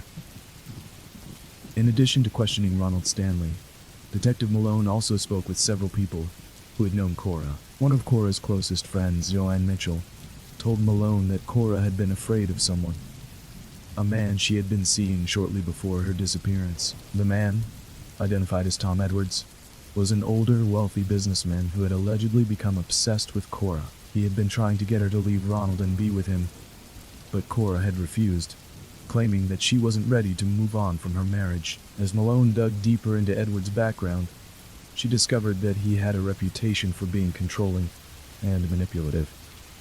Edwards was also known to have a history of involvement with women who had gone missing, although no one had ever been able to prove any wrongdoing on his part. At the time of Cora's disappearance, Edwards had been living just a few miles from her home, and his whereabouts on the night of June 12, 1976, were unaccounted for. Malone quickly turned her attention to Edwards and began searching for any potential connections between him and Cora's case. She learned that Edwards had tried to reach Cora in the days leading up to her disappearance, but she had refused to return his calls.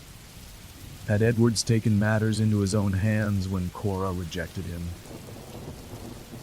Or was there another explanation entirely? Despite these troubling developments, the case still lacked concrete evidence.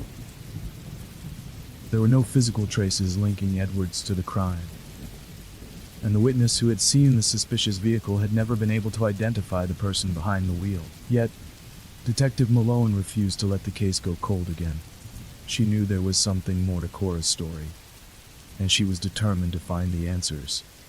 As the investigation gained momentum, technology also played a crucial role. Advances in DNA testing and forensic science allowed detectives to revisit old pieces of evidence, including items found at the crime scene and Cora's personal belongings. With new tools at their disposal, they were able to extract DNA from an item previously thought to be useless, and a comparison with a database of criminal records turned up a surprising match, one that would bring the case closer to a resolution than anyone had anticipated.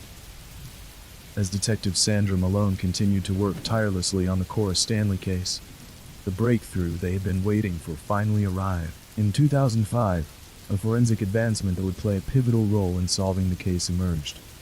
A long-forgotten piece of evidence, a small scrap of cloth found near the area where Cora had last been seen, was re-examined using new DNA technology. The DNA recovered from the scrap of cloth was a match to a criminal record in the national database. The DNA matched none other than Tom Edwards, the man who had been romantically involved with Cora before her disappearance. This discovery sent shockwaves through the investigation. Edwards, a wealthy and well-respected businessman in the area, had always been considered a suspect in Cora's case, but there had never been any concrete evidence linking him to her disappearance. Until now, Detective Malone was able to track down Edwards, who was now in his late 60s. He had been living quietly in a gated community and had maintained an air of respectability throughout the years. When confronted with the DNA evidence, Edwards initially denied any involvement in Cora's disappearance.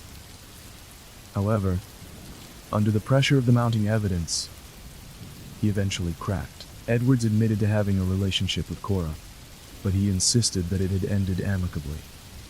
He claimed that Cora had told him that she was not interested in continuing their relationship and wanted to focus on her family. He also reiterated that he had not seen her in the days leading up to her disappearance. But his statements didn't add up with the evidence investigators had gathered. The DNA match and the fact that Edwards had been in close proximity to Cora's home on the night she went missing led to one chilling conclusion. He had played a role in her abduction. Edwards, finally breaking down, confessed to his involvement. He revealed that, after years of attempting to win Cora over, he became obsessed with her and could not accept her rejection.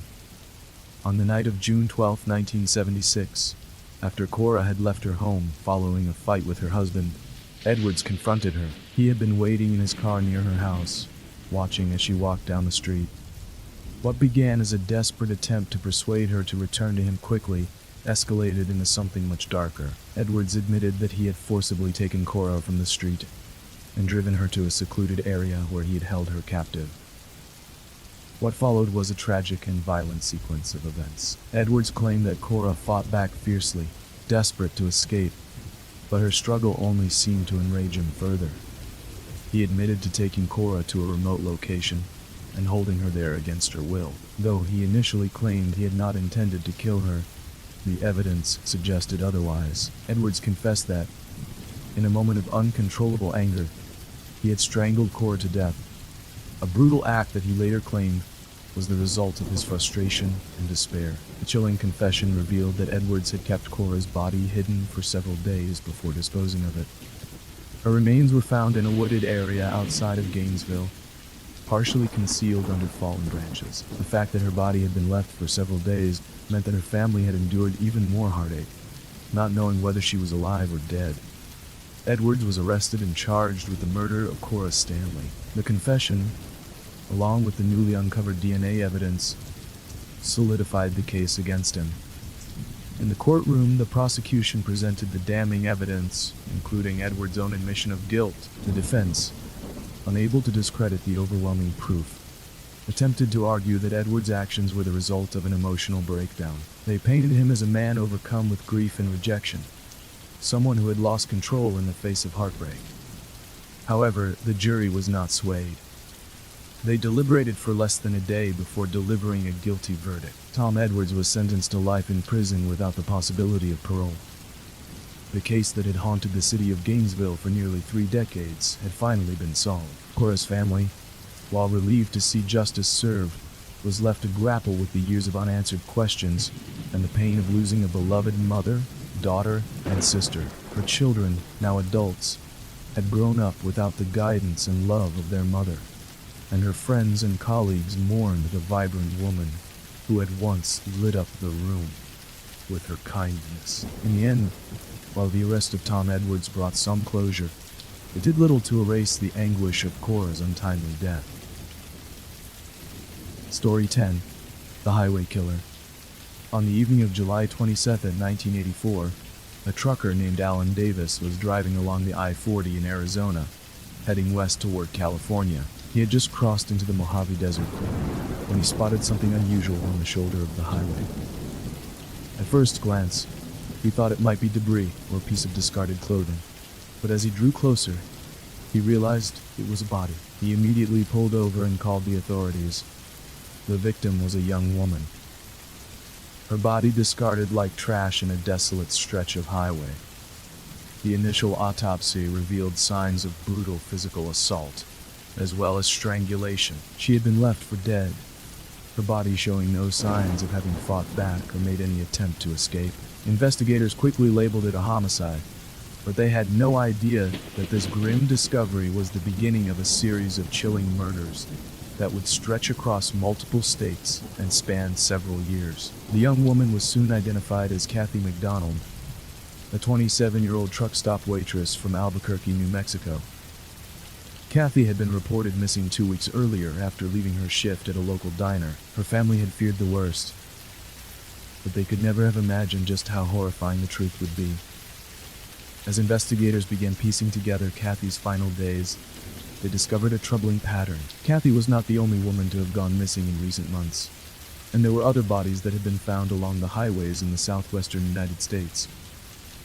The bodies had all been discovered in isolated rural areas, far away from major cities, and each victim showed signs of strangulation and assault. The connection between the cases was clear, but the authorities were no closer to identifying the killer. In the weeks that followed, more bodies were discovered, each one of them seemingly placed along the highway, almost like the killer was sending a message. The victims had little in common aside from their tragic fate. They were women, often working in low-wage jobs or struggling to get by, and they were all discovered in remote areas along truck routes or highways. Each murder became more disturbing than the last, with authorities unable to stop the growing number of victims. Local law enforcement agencies joined forces with the FBI to form a task force dedicated to catching the killer. The case was given the nickname the Highway Killer, and it was clear that the killer was targeting women who were either hitchhiking or working in jobs near truck stops, making them vulnerable to abduction. For months, the authorities chased down leads that led to dead ends. The killer seemed to always stay one step ahead, leaving behind no evidence or witnesses. But just when it seemed as though the case would remain unsolved, a new clue surfaced that would eventually lead to the breakthrough that investigators so desperately needed. It was August of 1985 when a local sheriff's deputy in Arizona discovered a strange vehicle parked on the side of the highway. The car appeared abandoned, but upon closer inspection the deputy found something unexpected. Inside the trunk of the car was a large, blood-stained duffel bag. When the deputy opened the bag, he was horrified to find a gruesome scene. Inside was a victim, badly beaten and barely alive. The woman was rushed to a nearby hospital, where she was able to provide a chilling description of her attacker. She revealed that she had been abducted from a truck stop while waiting for a ride. She described the man who had taken her as a large, imposing figure with a rough demeanor. He had forced her into his car at gunpoint and had driven her out into the desert, where he had tortured and assaulted her before attempting to kill her. But the woman had managed to escape, and she was able to give investigators enough details to create a composite sketch of the man who had nearly taken her life. The victim also described the vehicle the killer had been driving, which was a crucial piece of the puzzle. Authorities were able to trace the vehicle to a man named Sherman R. Brown, a truck driver with a criminal history and a reputation for violent behavior. Sherman Brown had been on the radar of law enforcement for years, having previously been arrested for assault and other violent crimes. He had a history of trouble with the law and was known to frequent truck stops along highways in the Southwest. But up until that point, there had been no concrete evidence linking him to the string of murders that had plagued the region. Once Brown's name surfaced, investigators began to dig deeper into his background. They discovered that Brown had been in the area around the time of several of the murders. He had worked as a truck driver for various companies, and his routes often took him along the same highways where the bodies had been found. Furthermore, Brown's criminal history revealed a pattern of behavior that matched the killer's modus operandi. He had a violent temper, a history of assault, and a disturbing interest in controlling women. With this new information, authorities quickly moved to arrest Sherman R. Brown. They searched his home and his truck, looking for any evidence that could tie him to the murders. It wasn't long before investigators found what they were looking for. In the trunk of his truck, they discovered a collection of disturbing items: clothing belonging to the victims, pieces of jewelry, and even photographs of some of the women he had abducted. Sherman R. Brown's arrest marked the beginning of a long and arduous investigation into his life and crimes. As law enforcement officials delved deeper into his background, they uncovered a disturbing pattern that suggested he had been involved in the abduction and murder of multiple women over the course of several years. The items found in his truck were just the beginning, and as forensic evidence was gathered, the chilling truth about Brown's actions slowly came to light. Forensic analysis of the evidence found in Brown's truck, including clothing, jewelry, and photographs, confirmed the connection to the missing women. Investigators were able to identify some of the victims whose bodies had been found along the highways, and they now had a concrete link between Brown and the murders. Brown's DNA was also matched to bloodstains found on the clothing of several of the victims, providing further evidence of his involvement. The task force, which had been tirelessly working on the case for over a year, now focused on building a case strong enough to secure a conviction. Brown was interrogated for hours, but he remained tight-lipped, refusing to confess to the murders. His lack of cooperation made it difficult for investigators to get the full scope of his crimes, but they were determined to piece together the puzzle with the evidence they had gathered. While Brown's arrest was a breakthrough in the case, investigators realized that they had only scratched the surface. They began to piece together his movements over the years and his history of violent behavior. Brown had been a truck driver for most of his adult life, and his route had frequently taken him across the southwestern United States, putting him in close proximity to the victims. It became clear that he had been using his job to his advantage, targeting women who were vulnerable and alone at truck stops and highway rest areas. The more investigators uncovered, the more disturbing Brown's behavior appeared. It was revealed that he had a history of stalking women and had been involved in at least 2 previous violent incidents, one of which involved a woman who had managed to escape before he could harm her. Despite his history of violence, Brown had never been seriously investigated or linked to any prior murders, largely due to the isolated nature of his crimes. As the investigation unfolded, law enforcement uncovered a pattern of abductions that were eerily similar in nature. Brown would often target women who were hitchhiking or working in low-wage jobs at truck stops, luring them into his vehicle with promises of a ride or employment. Once inside, the victims were at his mercy, and Brown would often drive them to remote areas before assaulting and, in many cases, killing them. In the spring of 1986, after months of investigation, Brown was charged with the murders of at least 6 women. The case was one of the most high-profile serial killer investigations in the Southwest United States, and Brown became the focal point of media attention. As the trial approached, the pressure on law enforcement to secure a conviction grew. The trial of Sherman R. Brown began in late 1987, and it quickly became apparent that his defense would be a challenge. Brown's legal team argued that the evidence against him was circumstantial, pointing to the lack of direct witness testimony, and the fact that Brown had never confessed to the murders. They claimed that the photographs and items found in his truck were not proof of his guilt, but rather evidence of his strange obsession with the women he had encountered during his travels. However, the prosecution presented a strong case, relying heavily on the forensic evidence linking Brown to the victims. DNA analysis and blood samples found in his truck tied him directly to the crime scenes, and the photographs of the women were presented as damning evidence of his obsession with them. The prosecution also highlighted Brown's violent history and his pattern of targeting vulnerable women, painting a picture of a cold and calculating killer. Throughout the trial, the families of the victims were in attendance, their grief and anguish visible as they watched the man responsible for the deaths of their loved ones sit in the courtroom. The emotional toll on the families was immense, and they spoke out about the pain they had endured for years without knowing what had happened to their daughters, sisters, and mothers. As the trial neared its conclusion, it was clear that the prosecution had built an overwhelming case against Brown. The jury deliberated for just 3 days before reaching a unanimous verdict. Sherman R. Brown was found guilty of 6 counts of murder and was sentenced to death. The verdict was met with mixed emotions. While the families of the victims were relieved that justice had been served, there was also a sense of disbelief that such a monster had been operating under the radar for so long. Story 11. The Santa Rosa Strangling.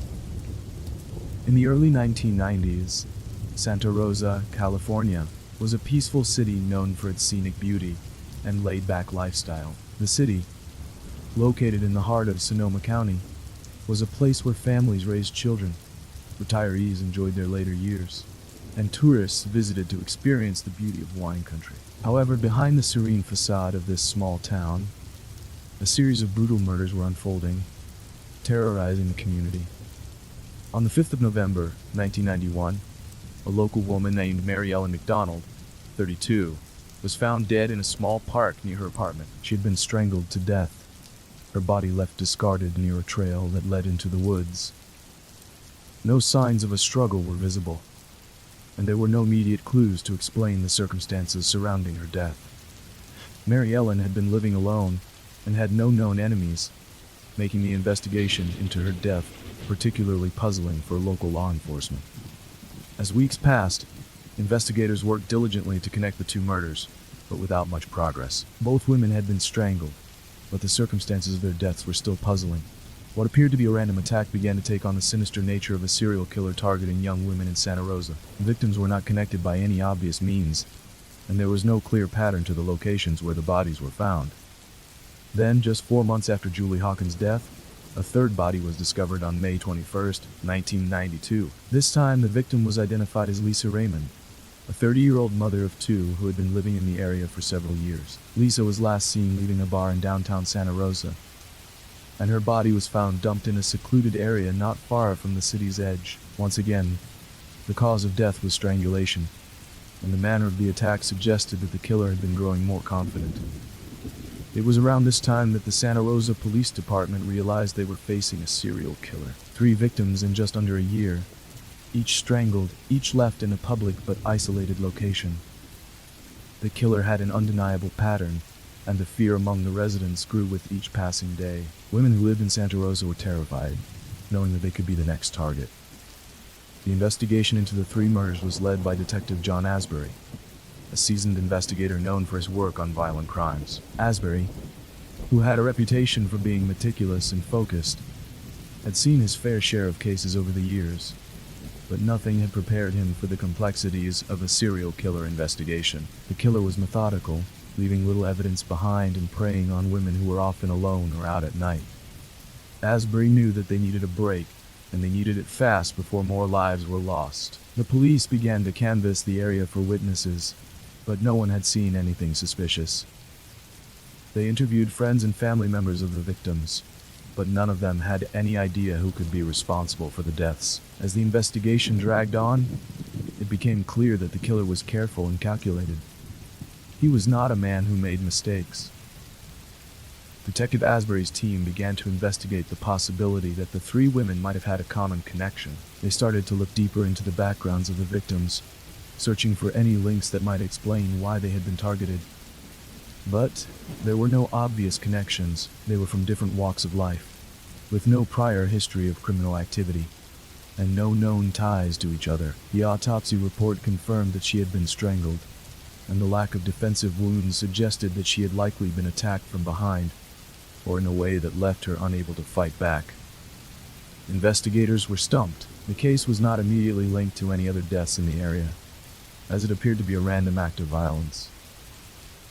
However, as the months went on, there would be more victims, and the pattern would soon emerge. Just 2 months later, on January 2nd, 1992, another body was found in a similar area of the city.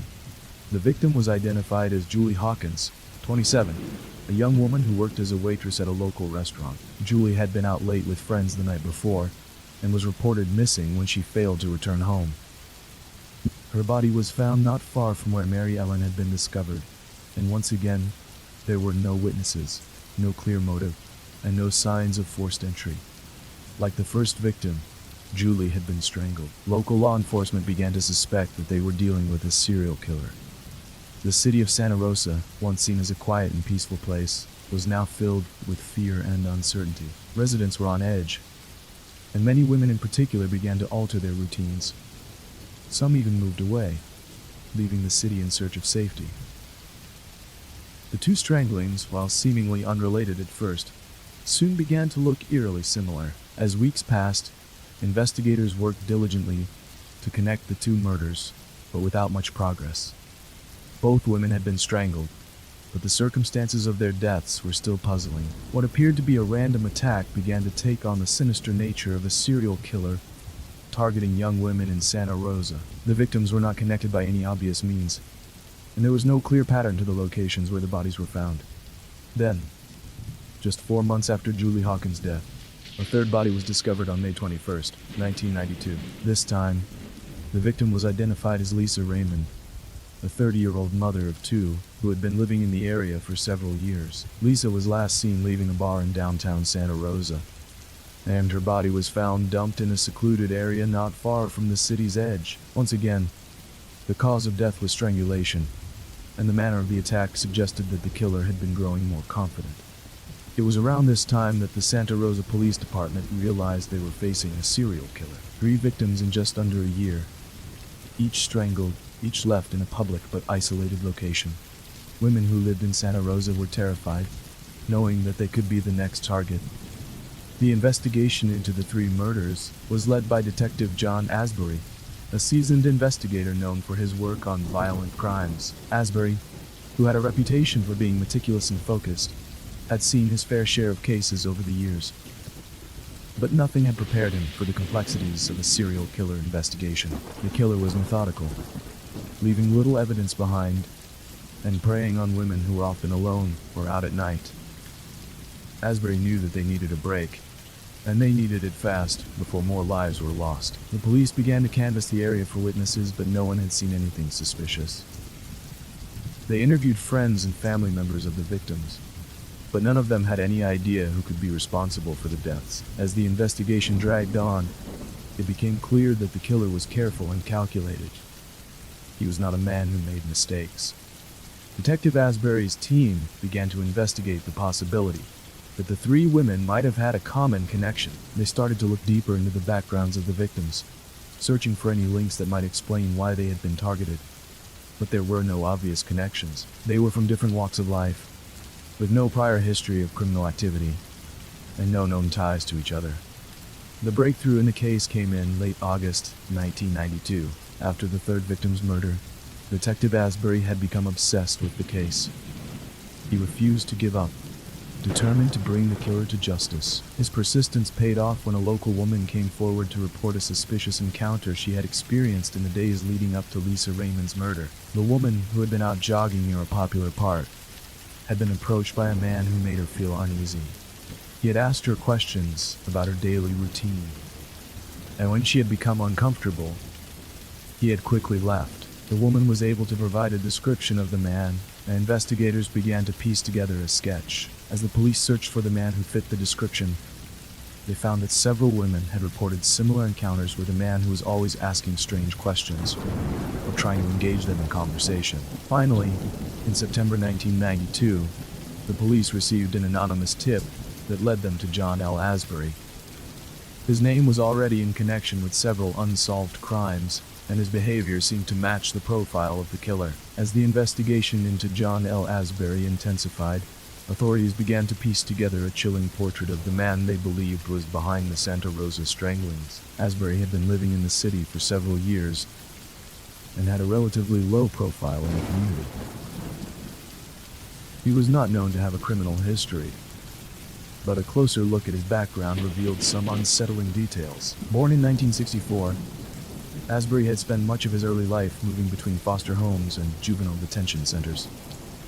His upbringing was marked by instability and emotional trauma, and he had developed a reputation for erratic behavior. Though he had never been charged with any violent crimes, several acquaintances described him as being socially awkward and prone to aggressive outbursts. Over the years, he had developed a fascination with violent crime, and some of his friends later admitted that they had always found him to be a bit unsettling. Detective Asbury, who had become increasingly obsessed with the case, began to believe that the suspect they were looking for was someone with a deep understanding of the psychology behind serial killings. Asbury was not just investigating a series of murders, he was searching for the mind behind them.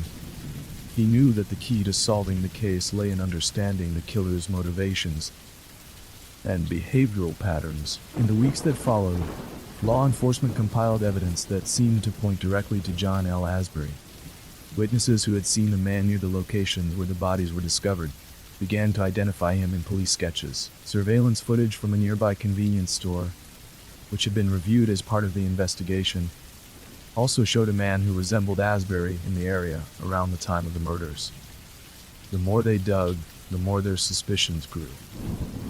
It was also discovered that Asbury had been in the area where the bodies were found on several occasions, though his presence was often chalked up to coincidence. Forensic analysis of the crime scenes revealed that the killer was likely familiar with the terrain and had an understanding of the best places to hide a body. These findings led investigators to believe that Asbury who had worked in the area as a landscaper, may have been familiar with the local parks and hiking trails. One of the most significant pieces of evidence came when investigators linked a pair of fingerprints found on one of the victims' belongings to Asbury. The fingerprints, which had been left on a piece of discarded clothing near the crime scene, matched Asbury's, placing him in the immediate vicinity of the murder. This evidence, combined with witness accounts and surveillance footage, was enough to secure a search warrant for Asbury's home. In October 1992, law enforcement officers executed the warrant, and inside Asbury's home, they discovered a wealth of disturbing evidence. Police found photographs of the 3 victims, as well as other women that Asbury had taken surreptitious photos of over the years. There were also journals that detailed his thoughts on the murders and descriptions of his encounters with the victims before they died. Some of these entries referred to the women as targets and described the planning that went into each murder. Perhaps the most chilling discovery was a collection of trophies that Asbury had kept from each victim. These items, small, personal objects that the women had carried with them, were found hidden in a locked box under his bed. It was clear that Asbury had been collecting souvenirs from his victims, a practice that is common among serial killers who seek to relive their crimes. With the mounting evidence against him, Asbury was arrested on October 14, 1992. He was charged with 3 counts of murder and was immediately placed under heavy surveillance. As the news spread, the city of Santa Rosa breathed a collective sigh of relief. The man who had terrorized their community for nearly a year was finally in custody. But even as the case seemed to reach its conclusion, the question remained: why had Asbury killed? During the interrogation, Asbury remained eerily calm. He did not deny the murders, but he offered few details about his motives. When asked why he had killed the women, Asbury stated that he wanted to feel in control, and that he had felt empowered by strangling them. His dispassionate response sent a wave of shock through the investigators. They were dealing with a man who saw his actions as a way to assert dominance, someone who had been planning these murders for far longer than anyone had realized. In 1993, John L. Asbury's trial began. The prosecution presented a strong case, using the physical evidence, witness testimonies, and Asbury's own statements to establish his guilt. Asbury's defense team, however, tried to argue that he had not acted of his own volition, and that he was suffering from a mental illness. They suggested that he had been influenced by his traumatic upbringing, and had not been fully aware of the consequences of his actions. Despite these claims, the jury found Asbury guilty on all counts. The prosecution's argument that Asbury had carefully planned and executed the murders, along with the evidence that linked him directly to the crime scenes, led to a conviction. He was sentenced to life in prison, without the possibility of parole. The conviction of John L. Asbury brought a sense of closure to the families of his victims, as well as the residents of Santa Rosa, who had lived in fear for over a year. Story 12. The murder of Darlene Ferrin and Michael Maisha. On the evening of July 4, 1968, the small town of Blue Rock Springs, California, was rocked by a brutal double homicide that would go on to become one of the most infamous unsolved murders in the state's history. The victims were Darlene Ferrin, a 22-year-old mother of 2, and her companion, Michael Maisha, a 19-year-old man. They had been sitting in a parked car, enjoying the warm summer night, when an unknown assailant approached and opened fire. The attack was sudden and unprovoked. Darlene and Michael had parked in a remote area near Blue Rock Springs Park, just off a dark, secluded road. They had been enjoying each other's company, unaware that someone was watching them from a distance. The assailant, described as a man in dark clothing, approached their car from behind, seemingly out of nowhere, and began firing at them through the rear window. The barrage of gunfire was deafening, and both Darlene and Michael were struck multiple times. Darlene, who had been sitting in the driver's seat, was shot in the face, while Michael, in the passenger seat, was hit in the chest and legs. Despite the severity of their injuries, the 2 victims were somehow able to survive the initial attack. In a desperate attempt to escape, Darlene managed to drive away from the scene, her car speeding down the road in a frantic bid to get help. Michael, severely wounded, managed to crawl out of the car and flag down a passing motorist. The driver, horrified by the sight of Michael covered in blood, quickly called emergency services. As paramedics arrived at the scene, they found Darlene slumped over the steering wheel, still alive, but in critical condition.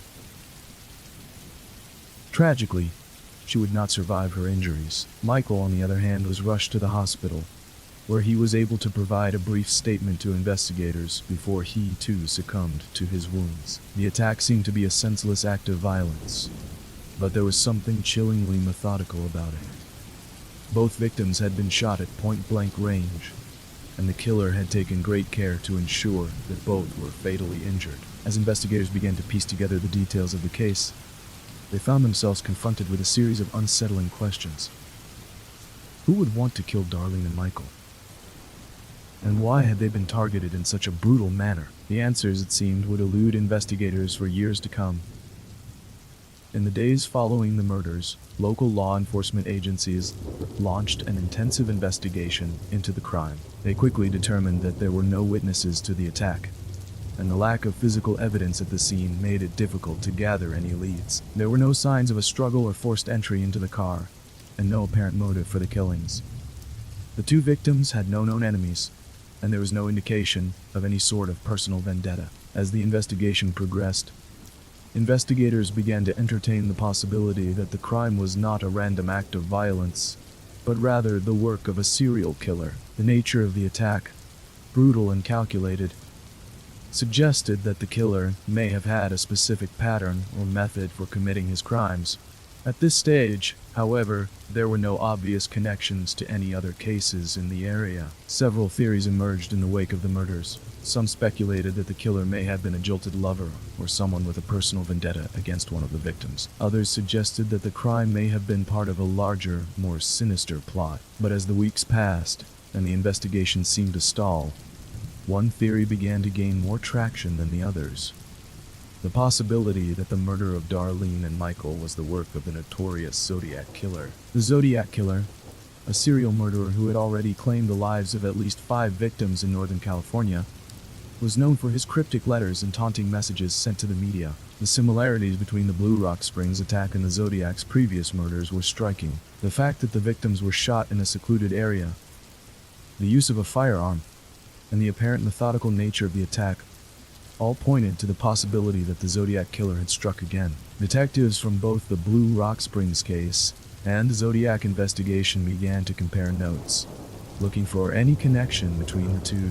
The Zodiac Killer had been known to target young couples, and both Darlene Ferrin and Michael Mashad fit this profile. The killer's cryptic letters often contained references to his past murders, and some investigators believe that the Zodiac may have been taunting law enforcement by claiming another set of victims. However, despite the eerie similarities, there was no concrete evidence to suggest that the Zodiac Killer was responsible for the deaths of Darlene and Michael. The investigation into the double homicide continued, but the case began to grow colder by the day. On July 31st, 1969, nearly a year after the murders of Darlene and Michael, the Zodiac Killer sent a letter to the San Francisco Chronicle, in which he claimed responsibility for the Blue Rock Springs attack. The letter, which was accompanied by a coded message, contained details about the crime that had not been released to the public. The Zodiac, ever the provocateur, included a chilling reference to Darlene Ferrin, calling her the woman, and taunting investigators for not being able to solve the case. The Zodiac Killer's letter raised new questions about the connection between the murders of Darlene and Michael and his previous killings. However, despite the Zodiac's confession, investigators still had no physical evidence linking him to the crime. The case remained unsolved, and the question of who had really killed Darlene Ferrin and Michael Mashad lingered. Despite the Zodiac Killer's apparent involvement, many aspects of the Blue Rock Springs case continue to puzzle investigators. While some believe that the Zodiac was indeed responsible for the deaths, others argue that the killings may have been committed by someone else entirely, someone with a motive and a level of planning that is yet to be fully understood. For decades, the Blue Rock Springs double homicide remained an unsolved mystery, and it wasn't until the 1990s that new developments began to emerge. DNA testing and new forensic techniques allowed investigators to re-examine the evidence in the case, but unfortunately, these advances have not led to a breakthrough in identifying the killer. As of today, the murders of Darlene Ferrin and Michael Mashad remain unsolved. The identity of their killer, and whether or not the Zodiac Killer was involved, continues to be a subject of speculation and debate. In the wake of the Blue Rock Springs murders, the investigation took many twists and turns.